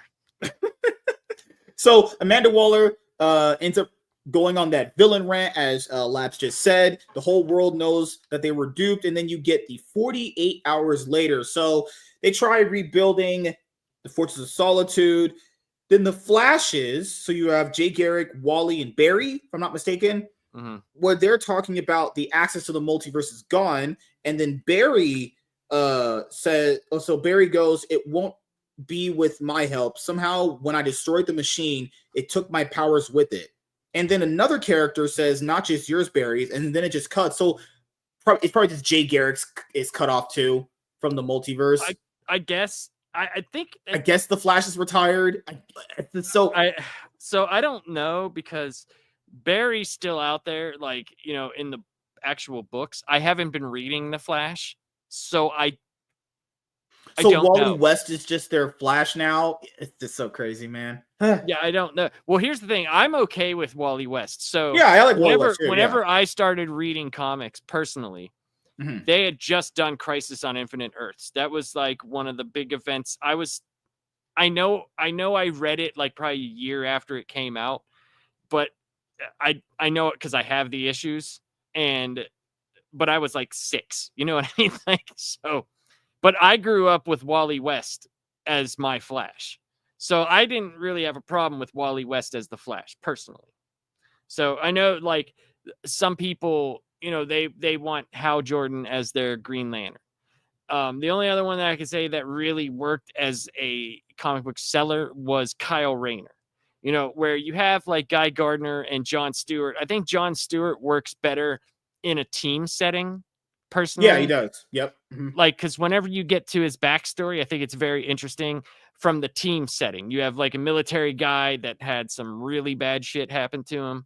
It works better as that, as opposed to a singular story that you're going to tell that narrative. Because you've already had, how many ex-military guy stories can you tell? You know what I'm saying? Oh, yeah, yeah. Where with the Green Lantern and building constructs and stuff, it's kind of cool that they gave it to Kyle Rayner, who's an artist. So you think of an artist brain, he can come up with so many more cool things rather than just a giant boxing glove or a big baseball mitt, you know? So I thought I didn't have a problem if it was just going to be Wally West. Like, I didn't have as big a problem as other people might have. No, I like Wally West. It's just like Barry does all that work to seal the multiverse portal so those Amazos don't come and just take over the world, and they just want to get rid of him as the Flash. I just find that so weird. My boy Barry Allen always losing his powers. Why? I think it's just what direction did they want to go? Because they said, okay, we have this thing now, like DC, not just Mark Waid. DC's like, okay, all the powers got dispersed, but some people are now going to have new powers. Yeah. So, like, where do we go from here as an initiative? And before we get to the final part, we have Amanda Waller, Dreamer. That's right. I almost said Dream Catcher. Almost had the biggest L right there, and I never have L's. It's okay. Dreamer. Get out of here. We all have L's. I only have W's. That's just me personally. But Dreamer finally gets her revenge on Amanda Waller. So she actually managed to get inside of Amanda Waller's mind and basically erase everything she knew about the heroes to the point where she's on the cusp of knowing who they are, but she doesn't know how to say their name. That was honestly, I will give her. That was awesome the way she got her revenge against Amanda Waller. So I bet you'll be able to explain that more than me. Well, so pretty much like through the books, like she had been basically Dreamer got like she was a big focus in a lot of the tie-in issues. So like Amanda Waller had been holding that over her head with her parents and her family the whole time and making her betray people that she loved, like making her super, John Kent's boyfriend, who she's very good friends with, and John Kent himself, betraying these people. So when she came in and basically didn't erase her memory, made it to the point where she can't finish remembering the things that she remembers. So she's like, I know that Cyborg is Cyborg, but what's his real name? I can't remember. She knows that Batman is Batman. Basically pigeonholed her memory on the endpoints. Yeah. Yep. Yes. So she can't and the sweet icing on the cake was that she pigeonholed her mind into thinking that there was a bomb in her head. So if you don't remember, guys, you guys who watch the movies would know this, and it's a common thing in comics too. Suicide Squad people she can kill by blowing their heads up because they have she keeps them in line to not run away by having this bomb in the back of their head, and if they do, she'll explode. So it's actually evolved in the comics from years. It's now a synthetic kind of thing, synthetic and a nanite now, and so she's like, Dreamer's like, that might, you can't remember, but that might not be the only thing I did to your head. And she's like, did you put a bomb in my head? Yeah. Did you answer me? That was pretty good. Because Amanda Waller, she gets her comeuppance a lot, but not like this. I will give them credit. Yeah. As for someone who's been 2 steps ahead the entire time, it was nice to see her. Even in other comics where she fails, it's always like she's still free, but like she's in Blackgate or she's, and she's like, I'll be back. I'll be back. Where she's in prison and she realizes it. The look on her face, like Dan Mora's art was fantastic because the looks on her face, she's like, oh shit. Yeah. I'm fucked. It's crazy. A character that's been like generally 2 steps ahead, finally getting her due diligence or just desserts, as they say. Dreamer finally nailed taking down Amanda Waller in the most, not just a power way. What was cool about it was that it was in a mind tactician totally messed her mind, which she's been doing to people for how long? Yeah, speaking of someone who's been controlling a lot of people's minds, that was great. I will give him that. And then going to the main thing that you brought up earlier before that big reveal was the Justice League. Oh, sorry, Batman, Superman, Wonder Woman having that meeting because Batman had said, hey, earlier, we're going to have a meeting. They meet with Green Arrow, and Green Arrow basically is like, hey, I'm feeling like I'm going to give a lecture. And Superman's like, you better not lecture me right now. You better not even say any words that bother me, or I might actually throw you into the sea so you can drown, human. Not joking, he didn't really say that, but they're still kind of a little mad at him. Kind of they're pissed at him a little bit. Yeah, they're pissed at him, and he's based. Yeah, good. No, it's fine. So it's basically the thing that you said. Superman basically mentioned several heroes were badly injured but are recovering, including Animal Man. So he did live, but it's weird. He is like he's on his he has an hour to live. He's on life support. It's kind of that meme. Yeah. Oh god. And then he's good. He was 1 day away from retirement. Batman says when the superpowers were released, because as you guys know, they beat the Amazons and all the superpowers were released, they didn't actually go back to the original users. They actually were dispersed in many other characters. Some might be superheroes, none that were never superheroes. So there's people that they don't they don't know, and they're like, we have to find them quick. Not all of them returned to their original host. Some have swapped. Others went God knows where, and their new owners need to be found fast. So Black Canary has heat vision, right? That's Black Canary. She has heat vision. And Elongated Man can now phase through stuff. That's just so okay, we're just taking all different directions now with books. And then Yeah, Wonder Woman's like, I will just to me that shit that I said that Superman said that was joking about. No, Wonder Woman actually said that, but she said she'll just break your arms. Yeah, she will too. She don't care. I feel like Wonder Woman would be such a better character if she wasn't held back by the Justice League, because like she's done some really great stuff, dude. Like Infinite Crisis Wonder Woman was fantastic. She was awesome. Then Oliver starts talking about that, hey, he tampered with the Star Gizmo's plan and everything. He was the one that kind of were essentially working behind the scenes. But he also said, hey, maybe if we were like in constant communication with each other, it wouldn't have been like as a big reveal. Because it doesn't look like he wanted to really betray them. It was more like, hey, I have to betray you in order to later on save you later on. Yeah. Wonder Woman was like, sabotage, you blindsided us. So it's going to be a little while before he's back in their good graces, which is weird because he saved the day. But then again, when you're in that bad of a situation like they were, it's like a lot of emotions. You don't really know what's going on. This is what I hate. Here's the thing. Wonder Woman would have did the same fucking thing. She would have done the same thing. So would have Batman. He would have done the same thing. Batman for sure would have done the same thing. It's not even a question. Yeah. The only one I question would be Superman. I don't think he could do it. I don't think he would be willing to do it. That's and that's where they kind of like he tells him like he even respected the Titans. He said he respects the Titans, but hey, they're not us. The world needs the Justice League. And then you get the last part of the book where Batman's like, we'd like to show you something. And you have the Watchtower right there in the new image. And then you have the ending of the book where follow the next chapter of the world's greatest superheroes in DC All-In Special and Justice League Unlimited. Then toward the end of the book, it's just a bunch of variant covers, which honestly look really, really good. I mean, it's Dan Mora's art and a lot of other people's art looks fantastic, honestly. Yeah. And I think that it did a very good job of right at the end explaining that setup for if they don't have access to the multiverse, that makes the DC All-In Special #1 that much crazier because of what happens with Darkseid. That makes it to where you're like, okay, now there's some stakes on the table here.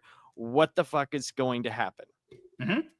And I thought that made that was actually good that they did it that way, because they could have just had it a throwaway line and that it just happened, kind of like how Batman just showed up with the mother box. But they did show Barry, have to try to shut it down and then say, hey, if we do this, we're not going to have access to the multiverse. There's another character in the book that didn't really get a lot of time to shine, even though Mark Waid wrote on that character. So people don't know, after Mark Waid ended up getting back in DC's good graces to come back and write for them, he was first given Shazam before World's Finest, or World's Finest first. At some point, he got World's Finest and Shazam. He was the writer on the new Shazam run for Dawn of DC. There was the Shazam and Mary Miss Marvel, or Mary Marvel. They had one panel of Shazam, and it was just me and someone else going, me and Captain Marvel were here fighting this when this happened. It was like May and Billy were just only in like a panel and a half. It's like, why isn't Shazam getting a lot more love here? Like that was my big problem just with overall. It's just there was a lot of really great characters that DC has for this big event getting no shine at all. So and I can understand that because it's a massive event. I get it. And I could understand that.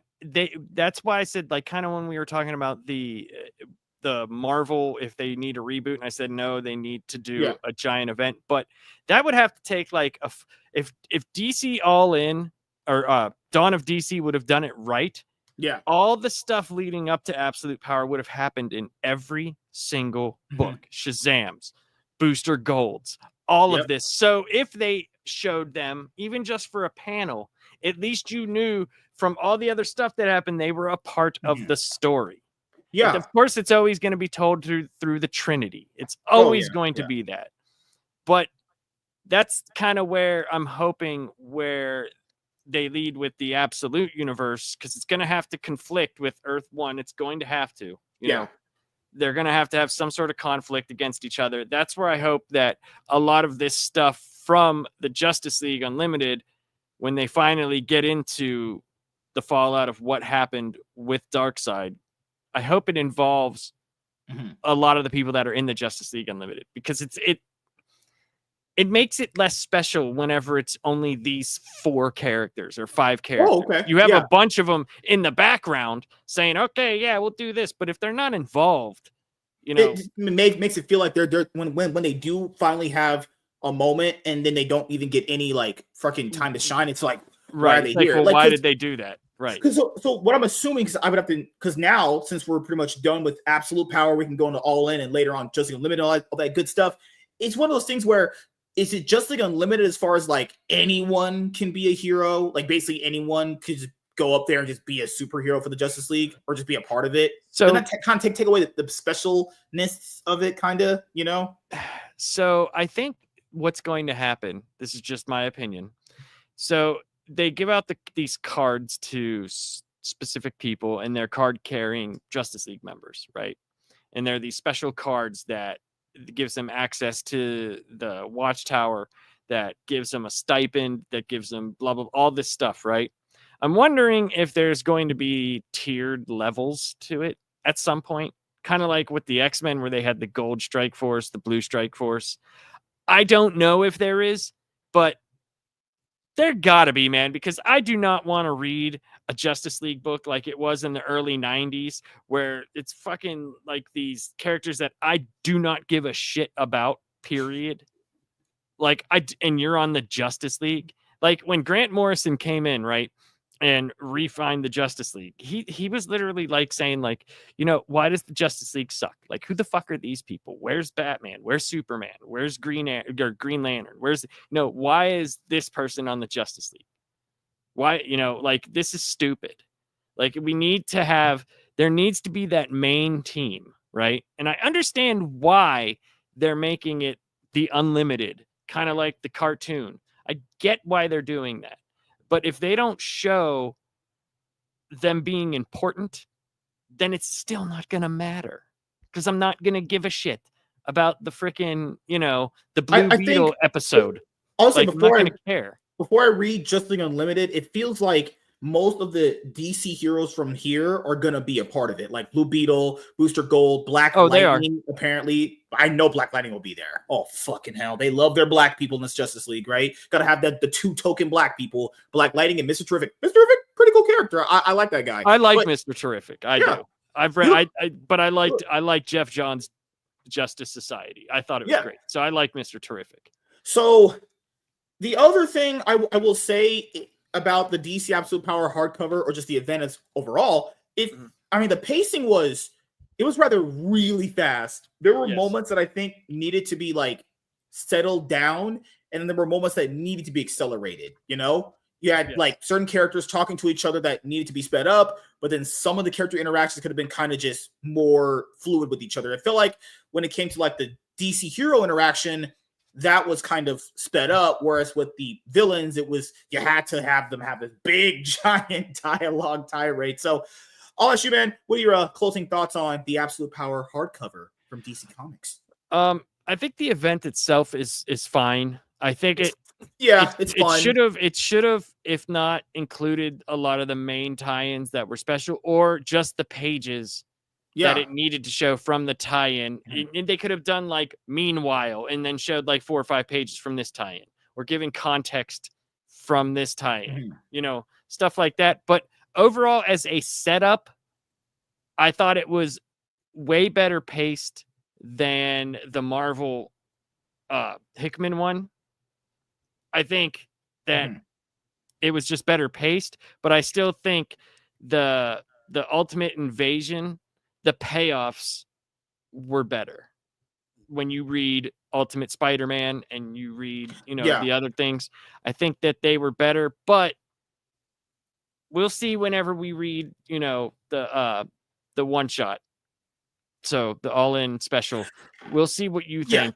Because I've already like read all that stuff and I know that stuff. I don't want to give any spoilers or any, because my mind. I'll dock your pay. All right. Shit. My mind already has those books ingrained to where that's forming my opinion already.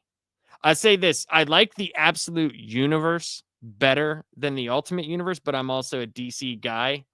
but I thought that the Ultimate Universe was set up better. So for me, my final thoughts on the DC Comics' Absolute Power hardcover. It came out during the week where I was like, you know what? Because without this, guys, we can't get to all the good stuff because we have to get through this hurdle to getting to the All-In special, the Absolute Universe, Justice Unlimited title, even Aquaman now written by Jeremy Adams. That's on the table now that I've already gotten.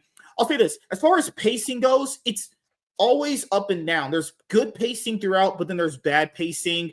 I will say that I would have preferred, like I said many times throughout the review, I would prefer if other prominent characters got a chance to shine in the book, like Shazam, the freaking hell, his adopted sister that's always beside him sometimes. Mary Marvel. Yeah, Mary Marvel, Martian Manhunter could have had some better shine there. I felt like Mr. Terrific could have had some more shine there. You know, Jay Garrick, a lot of these other prominent DC characters felt like this is going to be your big event. You really want to showcase how awesome they were, you know? But I will say Amanda Waller was a great villain. Her plan was great. I liked the Brainiac Queen. I liked Failsafe. I liked the Brainiac Queen more than Failsafe. Failsafe just felt like kind of I felt like the impact of Failsafe fell off as the book went on, whereas the Brainiac Queen impact felt much more stronger. Yes, I think the Failsafe, you would have had to have read all the Batman issues for it to realize the threat that he did pose, because he basically wrecked Batman and a lot of people through that run of Batman. He wrecked a ton of people and basically broke Batman's mind for a while. So the Green Arrow twist was. It's so weird. You kind of feel like it's a cop-out when you're reading it, but it is kind of set up where you're like, they made me actually think, did he really betray the Justice League? Because I don't think Oliver would ever do that. But then, you know, as you read it is revealed that it was kind of planned, but it does create meaningful tension and stakes with the Justice League going, or the DC heroes going forward. Yes. With the Justice League. Yeah. Yes. So overall, you know, the Mark Waid's writing, you know, he's a lunatic, fucking weirdo, but his writing, he's a very talented writer. I will say he is very talented. He's shown us how to tell a story. It's weird because I feel like the writing was good in areas, mostly throughout, but then kind of underwhelming in areas. It wasn't like it was bad, it was just underwhelming. Given the fact that it was such a massive event, you just kind of hamstrung him. The build-up took way longer than the payoffs. Yeah, that's the payoffs seemed to happen real quick and out of nowhere. The end tied up very nicely and set up very nicely. Yeah. But the fight to the end seemed to happen kind of out of nowhere. As much as they were beaten down, it kind of feels like they bounced back so quickly from getting beaten down that it didn't feel like when they got beaten down it really mattered. Like even in the final part of the book, even though it was great, the action was going so fast. All these characters are fighting, and they did the whole 48 hours later. It's like, dude, why don't you just tell us what? Like why? That's why this will forever be DC Comics' Michael Bay. It's just literally a Michael Bay movie in a book. I'll give you that. All down for that. It is a wild ride. To be fair, it's gonna be. I'll tip it right now as we're reading this. People say I'm more of a DC fan. To be fair, I probably am. I will say this: I don't typically go back and read comic books, not because I don't want to, it's because I don't have any time, guys. When I read something, I want to really dive into it. This was really fun. I wasn't bored reading this. I was legitimately bored a lot of the time reading Ultimate Invasion. I'm trying to compare them, you know, but I think this leads into a Ultimate Universe or the Absolute Universe. Ultimate Invasion led into the Ultimate Universe of Marvel. I was never actually bored reading this. With Ultimate Invasion, I didn't care for any of the characters that Jonathan Hickman set up in it. I thought they were mostly just throwaway plastic characters that you just had no care for, honestly. But he had the payoff set up with the book to get to Ultimate Invasion #1, Ultimate Spider-Man, obviously. We'll see the payoff when we review the DC All-In #1 special. And then after that, sky's the limit. Absolute Universe, Justice Unlimited, Aquaman. Man, just a bunch of goodness after that. So I did see your show where you liked Ultimate Spider-Man. You know, and I told you it was fake news. Actually, I don't know who that MSK guy is. He's not rich. He's a virgin. He's a loser. He lives at home with his freaking dad. I told you, like, not all Hickman is set up, but whenever he makes those long setups, right? Those books that you read afterwards, where shit happens, you're like, that's freaking awesome. Yeah. Dan Mora. Art, amazing art, incredible. Best artist in the comic book industry right now. And yeah, so I don't know. I like Jason Fabok, man. That dude's artist. God damn it, man. Oh, hey, always Fabok, Rob Liefeld drawing feet. Oh my god, dude. His Captain America, that chest that he like, I don't even know. It was like Captain America was like hiding a box in his suit. It was like I don't even understand what the hell that was. Well, Liefeld's art is weird. Thank you guys for checking out this video. If you guys are returning viewers or new viewers, then please consider subscribing to the channel if you have not already. Leave a like on this video if you enjoyed it and comment down below. Also, make sure you guys hit the notification bell. That way you guys can get notified on whenever I upload a brand new video. I'm MSK, aka Master Swag King. We're going to sign out, guys. See you guys later. Peace. Whew. Okay, so I'm going to put this book up in the pile of books that I've read this year. Nice. I lost my Justice League Unlimited issue 1. I don't know where it is, but I have 2 and 3 right here. And I'm like trying to find number 1, and I don't know what the hell I did with it because I wanted to put it, with Absolute Power and the one-shot special, and I'm like, I don't know what I did with it.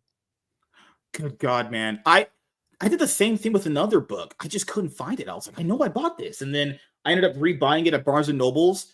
So I'm just going to send it to Tiny, actually. But I did find dude, I've been buying comics since they were 75 cents. The West Coast Avengers. Ugh, gross. I have a full run of this. This is issue number 32. This is going to be the comic book we're going to review on Tuesday, actually. Yes. And then on Friday, we're going to be getting BBC, guys. We're going to go full DP, going full hood. Last Comic Fan can have an N-word pass, the GA one. On Friday, when we do a comic book review on the first trade paperback for Ultimate Black Panther, Peace and War. What are the black people that always... Whatever. I'm not going on that road tonight. It's okay. It's okay. I'm calm. I'm okay. Aren't you a reformed man going to church and shit? Oh, yeah, I did say that. Fuck. Yeah, you did. You better bring a camera with you. God, man. My oat. I want to see, dude. I want to see you praising the Lord. I got to see it. Good Lord. You better be jumping up and down like I see in those movies where they show black churches. Oh, you better feel the spirit. I feel the spirit. Actually, you know what's crazy? After the All-In special, we got to do Absolute Batman #1 because there's a topic that we're going to have to tackle when it comes to both of them going against each other as far as like impacting sales. Because people have asked since I read Ultimate Spider-Man #1 even before, what did I think of Absolute Batman #1? It's like, okay, after All-In special, after the Ultimate Black Panther, guys, we'll do the Absolute Universe. I've been getting to. I have the issues over there. I'm just, we're gonna do it. Just like unlike my dad, I am committing to you. Hey, by the time we do Absolute Batman, the trades are gonna be out. No, the trades don't drop till like August. Honestly, we'll have done way in advance for that. I will have done at least the first 3 issues of Batman, all Absolute Batman, on my channel. I did the first issue, and that was a lot of fun. Oh, God, man. It's been a crazy world. And as you guys know, we've reached all the hours for the YouTube partner program. So I should be applying for that very, very soon. Why am I saying Amaranth's tits? So we talked about we watched the Fantastic Four. We did. Trailer. What did you think about the fallout from it? Like what people are saying? Like, dude, I think people are only talking about the CGI of the thing. That's the most common thing I've heard about it. I couldn't, like, there were so many people that were shitting on it, and I was just like, it's a teaser. Like, what do you I don't know what you want from it. Like, what were they supposed to do? It's a teaser trailer. Like, I thought they gave you enough for a teaser. Like, the Fantastic Four is campy as hell, right? And I can't remember what I was listening to earlier tonight. It might have been Friday Night Tights, actually. It might have been that. I'm not sure. But they were like talking about like Jurassic Park, and they were all like dogging on it and stuff like that. And I was just like, rightfully so. The movie's probably gonna suck, but like, are you literally going to like the 4th Jurassic World movie to have your life changed by a movie? No. You go there just to watch a stupid ass movie. Now, with Marvel, I can understand their criticism because, like, I think like with the same thing with like Superman, that needs to be a big movie. You know, I think it needs to be a good movie in the sense that performance wise, since the last few MCU movies haven't been big performers. Like I like Guardians of the Galaxy 3. Mm-hmm. I didn't see the Marvels. That's one of the ones I did not see. I'll have to watch it. I know people hate it, but like I said, I make up my own mind about stuff. Like there's things that That's people crazy. hate that I like. That, you know, so and I say for me, I always kind of review movies on the same similar basis. So like all these horror movies, for example, I know most horror movies have bad human characters. So that'll usually mostly always not be a knock against it. So I usually kind of, if I know the genre most problems they have, it'll be a knock, but I'm still gonna review a movie the same way I would review any movie. Really, it just depends on if I know the genre, I know the specific weaknesses of it and the strengths of it. You know, because right. People do that with kids movies a lot. People go, "Well, why are you mad at this movie? It's just a kids movie." Yeah, but that doesn't mean it just should be made like shit. You know, you are giving your money and you are investing into it. You know? Yes, I understand that, but I think the criticism is too harsh sometimes because they're comparing it to other things that are established and made well. Like a kid's movie, like I'll use the Jurassic World thing, right? Mm-hmm. It might be a shitty movie, right? It might not be good, but I'm going there to see the dinosaurs. I don't care about the people. I don't. Right? I personally don't. Like Jurassic Park 1 might have been the only time that I was invested into what the characters did. Every movie after that, I did not care. They were just there to move along the story, right? I was not invested into them. I like seeing, there are popcorn movies where you go just to, this is fun. Like I can watch this and have fun. I just don't want to put such stark contrast on every single movie that I see. Like that, there are some, yes, 100%, that need to be made well and articulated with a fine-tooth comb.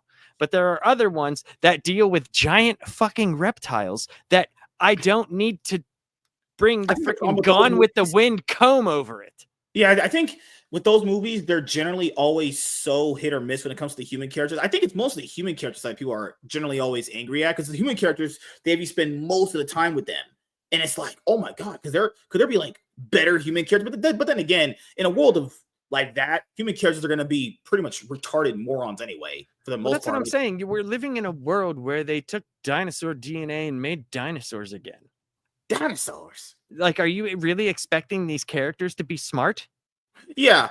It just depends on, you know, do average people hold popcorn flicks in the same standard that they would do other movies? Because, you know, different movies, I say it for everyone, different movies have different level criterion standards for a lot of people. I always do it blank across the board. Every movie gets criticized for me the same. But people unlike myself, since I'm only just one human man, everyone has the different criteria for movies. Like, you know, for a kids movie, some would say, oh, it's a kids movie. I just don't care if it's made well or not. It doesn't matter. Some might find that kind of bad if you go watch a kids movie and it's not good, you know? Or as you say, some people go like the Jurassic movies and go, well, the dinosaurs killing people. I'm good with that, you know? Right. And I can understand, like, if you make a kid's movie and you're treating the children like they're stupid, like they don't understand the concept. Yes, that I understand. I totally understand it. There are shitty kids movies, right? 100%. But I also see people reviewing them like, dude, you have to take into context what you're watching, right? And that's fine. If you want to review any movie the same, look at this movie the same exact way. I'm not going to look at Oppenheimer the same way that I look at Sonic 3. Hell yeah, you need to. That's cinema. No. Sonic 3 was cinema. Oppenheimer was absolute. Did you watch that? I didn't. Oppenheimer? I don't do historic movies like that. I watched it. Sonic 3 should have been nominated for Best Picture. What are we saying, man? Like, but that's I can't do that. Like that's I'm not even in the same movies though. But I'm not in the same mind frame. Like but I think that's a massive problem with people. How could you go into Sonic 3 with the same mindset of Last of the Mohicans or Hunt for Red October? That is utterly like, to me, that's like, then you're not getting what you're watching. Mm-hmm.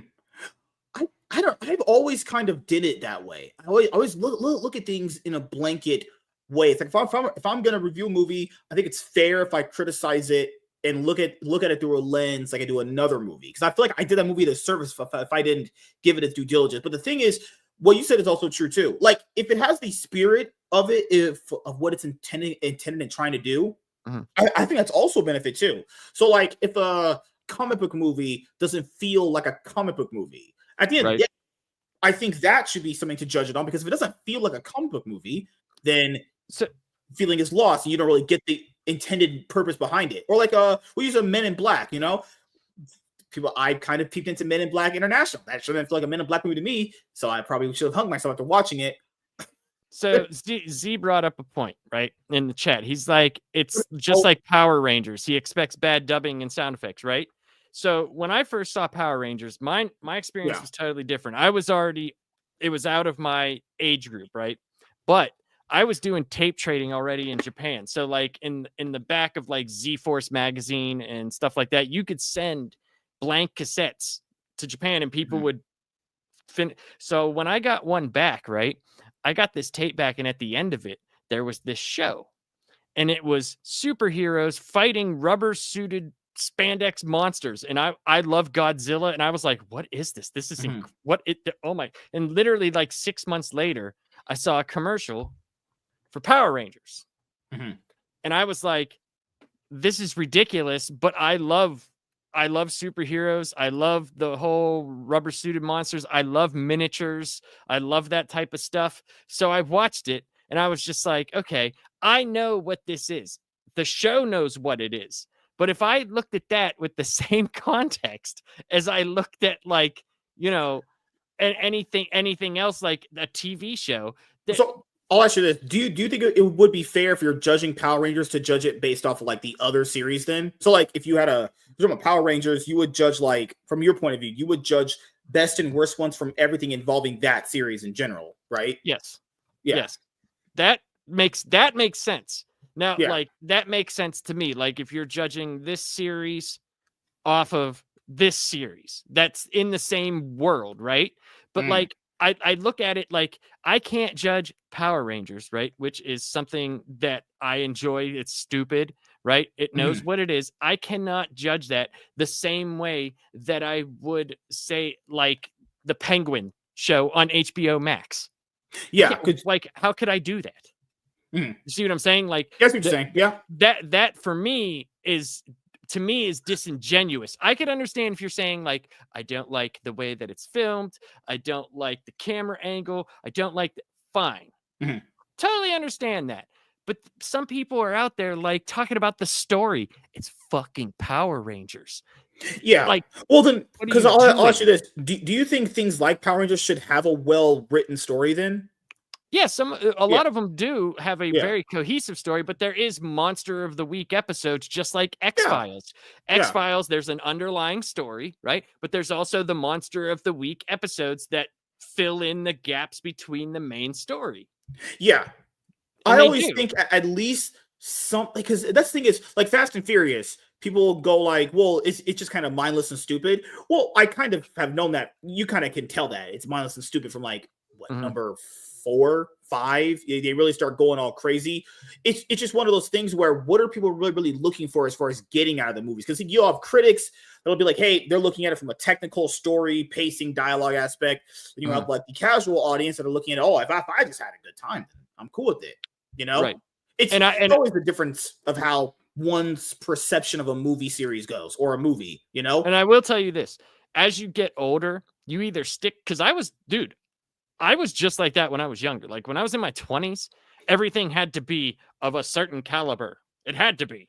This is stupid. This is dumb. I don't like this.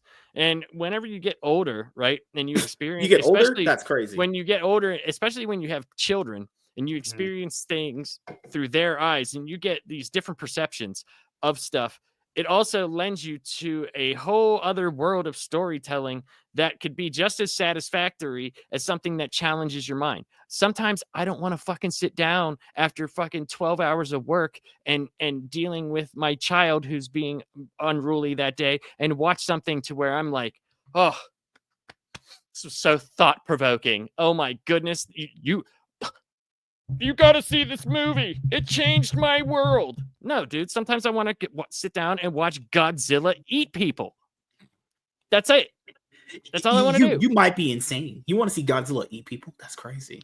Well, sometimes I do, but I try to understand people as a whole, like, because whenever you do it, on an individual basis, I try to get to know people, right? And I make my opinion as a whole based on individual accounts with people, right?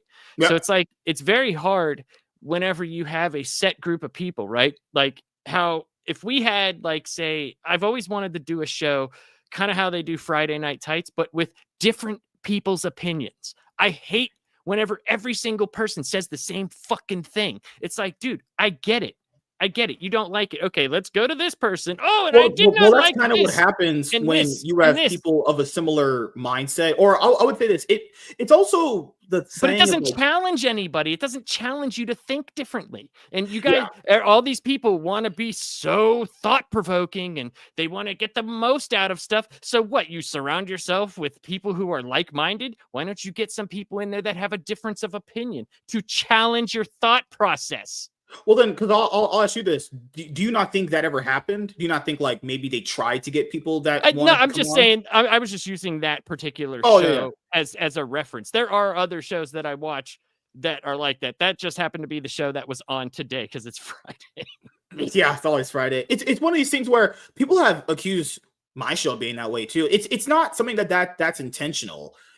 Generally people are gonna come to very similar conclusions based off of their experiences of something. It's always what's that saying? Great minds think alike. That we could literally have two different experiences with something, but we think very similar about them. Right. That great minds think alike, but also stupid attracts stupid. Yeah, but I'm an intellect. So I use great minds generally. So I mean, it's just like, and I respect those dudes. I'm being like, I'm not talking shit on those guys. I respect them. Oh yeah. Obviously, they have like a massive following, and people want to see that, right? But I look at it and I always say it would be so much more interesting if one person spoke up and just been like, you guys, that's ridiculous. This movie was fun. Like, I liked this movie or anything. And it's like, I've always wanted to be in something like that because I don't think a lot of the same way people do. And dude, I've had people call me you're such a liberal. And I'm like, right. Yeah, exactly. And I'm like, that's ridiculous. That is ridiculous. And I've had people call me right wing, which is ridiculous, right? I'm usually a middle of the ground guy with politics. I'm an easy person to get along with, but I also something just happened over there. I don't know what the hell that was, man. I think one of your books just started dancing. No, it sounded like someone was coming down here. And I'm like, who the hell's up at 2:00 in the morning in my house? But I just look at like the difference of opinion usually challenges someone to open their eyes to see something differently. Me, I would want someone to naturally have a different opinion. I would want that because if I watch not just FNT, this is me personally. If someone is giving a different opinion but they don't actually believe it, that's disingenuous. If you 100%, 100%, if you truly believe that, then you should say those things. But then again, I'm not a mind reader, so I wouldn't know if someone genuinely believes what they do. But we do know that recently from Melanie Maga. She's been spurging out, going fucking insane. So her opinions don't mean shit. Because that's the thing is, for me, I generally like if someone truly believes something different, you actually do believe that. It's not that you're saying that because you're trying to be contrarian, right? Yeah. And I hope when you talk to me, you know that I believe what I say. I'm easily hated person. I'm not gonna like, I've had conversations with people where all of them were like, this is stupid. And I was like, I liked it. They're like, how could you like this? And I give them reasons why. And they just brush those reasons off as if they don't take any of it seriously. And it's like, that's where I came up with the whole, like, you say all of this sucks, but then you like something like this, you know? Yeah, well, And yeah, I'm 'cause- like, well, what are you talking about? Like, you don't like this, but you like Charmed, the TV show, or like Gilmore Girls. You know what I mean? Gilmore Girls, Like, holy shit. so it's something like that where I'm not making fun of those shows. I'm just using it as a reference to say, hey, you like stupid shit too. You have things that you like that other people might not necessarily agree with. And it's like people try to hold this stigma of themselves to, like, I only like the best things. I am only the coolest person in the room. And it's like, dude, you know, who people who do that are people who have never been punched in the fucking face. That's usually what happens. Do you need a hug? No, I've just been punched in the face a lot. I know what that feels like. Well, yeah, because the thing is, do you not think that those things would just be self-explanatory? Because like there are certain things that don't need to be explained. These are things you should just know going forward, right? Well, like possibly, if an audience member, but it's like you never surround yourself with people that challenge your thinking. You never surround yourself with anybody smarter than you. So, like, not you personally. I'm just saying to you, I have proverbially. 200 IQ. So, like, if you never surround yourself with someone that's smarter than you, you don't look at things a different way or have that opinion that you hold dear challenged. So it's like, it's not even the fact that you would change your opinion. It's, you know, sometimes it's good to have a different opinion or a person that believes that other way because you have a thoughtful conversation. It might not change your opinion, but I'm saying to challenge someone's opinion usually makes that person say, I say opinion A, you say opinion B. It might make me think, like, okay, well, why does he think that? What did I not see that he sees? And it might not make me change my opinion, but it might make me look at something differently. And when you have groups and groups and groups and groups of people that think exactly the same way, right? You're just, dude, you're basically just a zombie. The thing you're preaching against is exactly what you are. I think that's another thing too. I don't even generally believe some of the guys. I met some of those guys too. They don't even believe all the same things. You know, some of them have movies that they debated on that are just completely crazy. That they I've seen them have different opinions. It's just the fact that they agree mostly on this line of thinking.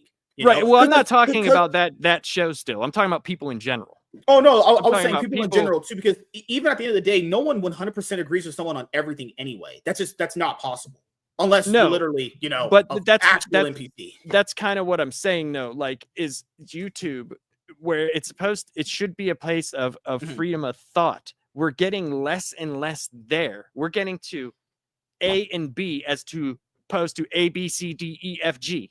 Everything is like, you're either this or you're that. There is no in between anymore. And that to me is just bananas. Like, I in my brain, I cannot comprehend that. It blows my mind, because it's like there's the left and the right, not in politics, but just saying the left and the right. If I watch this group, I know if I watch each individual panelist their own show, right, they're going to say almost the same thing that this person said, this person said, this person said, this person said, this person said. And then if I watch this other group of guys, boom, boom, it's going to be the same thing, but just opposite sides of the coin. And then there's a person in the middle, right, who gets no love, who gets nothing, that, you know, is actually speaking from their heart and thought-provoking, to where it's like, okay, why are we not pushing this instead of just these two sides? I just but it should don't be a like genuine that. thing, though. You know, of course it should be genuine. Yeah, but I don't believe I don't believe most of it's genuine. I believe they're a YouTube personality, and that's what they are. They're not they're not real people. How many times have you met someone from YouTube, right? And then you meet them in the real world, and they're a lot cooler than they are on YouTube. Well, I factored in for YouTube, a lot of things are just kind of enhanced and played up because it has the whole like WWE feel to it. You know, well, I can tell you, when you meet me in real life, this is exactly what I am. You're not gonna get like fuck. You're not gonna. What's the thing you do in wrestling? You're not gonna pile drive me into the ground. I mean, no, probably not. I don't think so. No, I just wish that people were more genuine, and we could have like, I'll say this, like, talking with you at least let me say my opinion, right? And you do. You don't even have to agree with it, but at least you let me say it. You know what I'm saying? Where some other people, they might not let you talk after so long, after saying your opinion week to week to week, right?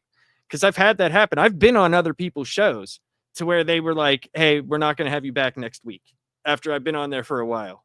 And it's like, okay. Because I'm not pushing your fucking dumbass narrative. I think it all comes down to perspective and nuance too. Because I think with each person, I think people should be viewed as individuals a lot of the times too. Because people have said the show that we have here sometimes when we had the bigger panels that everyone agreed, but that wasn't true. We just agreed mostly on certain things, but a lot of us just like I remember I had said I don't think Henry Cavill is a good actor.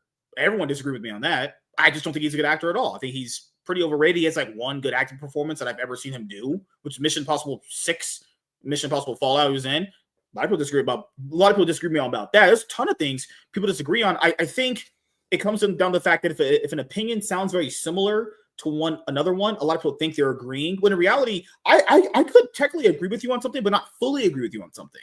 You know, right. Like maybe you think I don't know what's an MCU movie you like that is hated.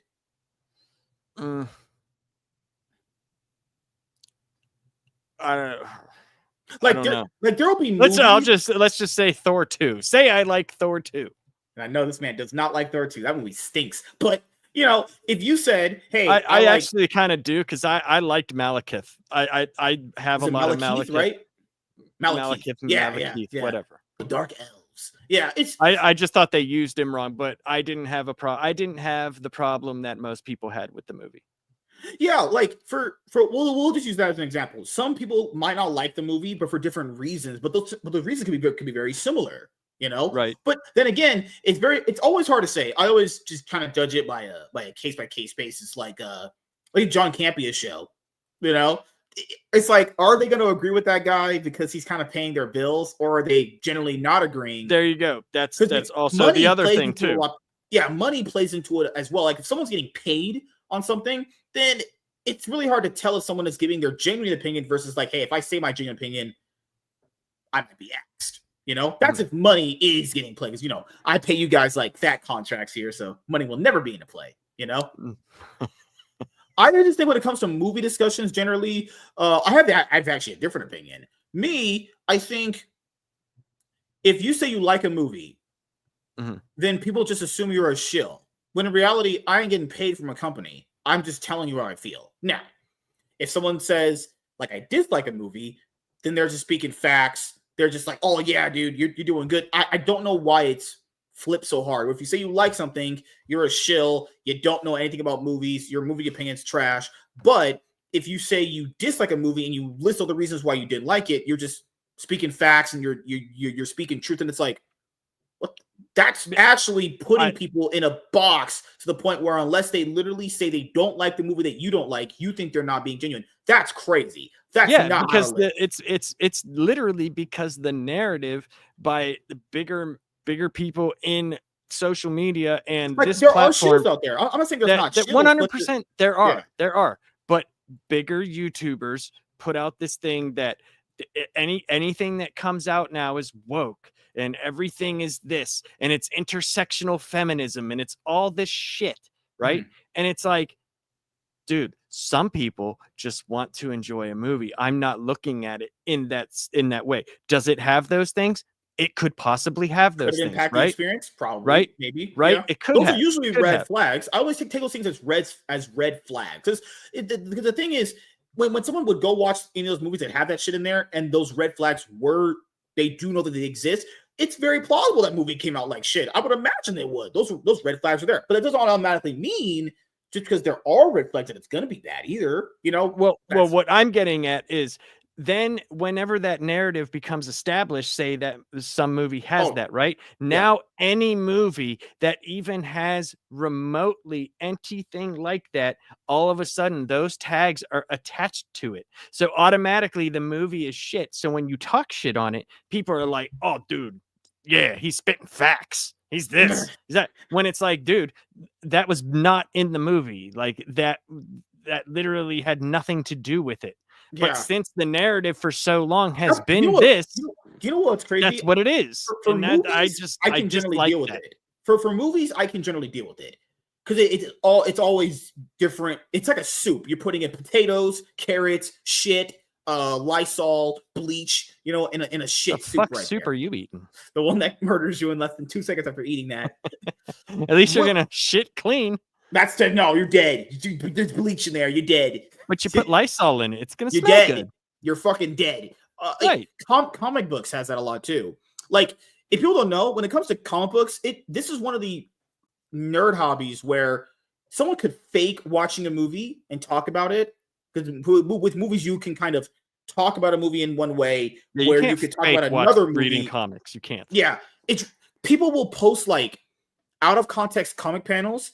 Also, like, we'll use Captain America for example, and it's not a pro nod to Captain Africa. We don't think it's gonna be that good, but people would say things like, well, Captain America wouldn't say these things or do these things, and they'll post like out of context comic panels, when in reality, the reason why those don't matter, even though it might be true as far as that story, the average person that's posting it is not posting it because they know what the actual story is. They're posting it as far as like, oh, it happened in the comic books, when in reality, before that page and after that page could completely warp a narrative around what that page actually means. So what I'm saying is, if you have not read that story and you don't actually know what that story has entitled to it or what's inside of it, that page that person posted means nothing.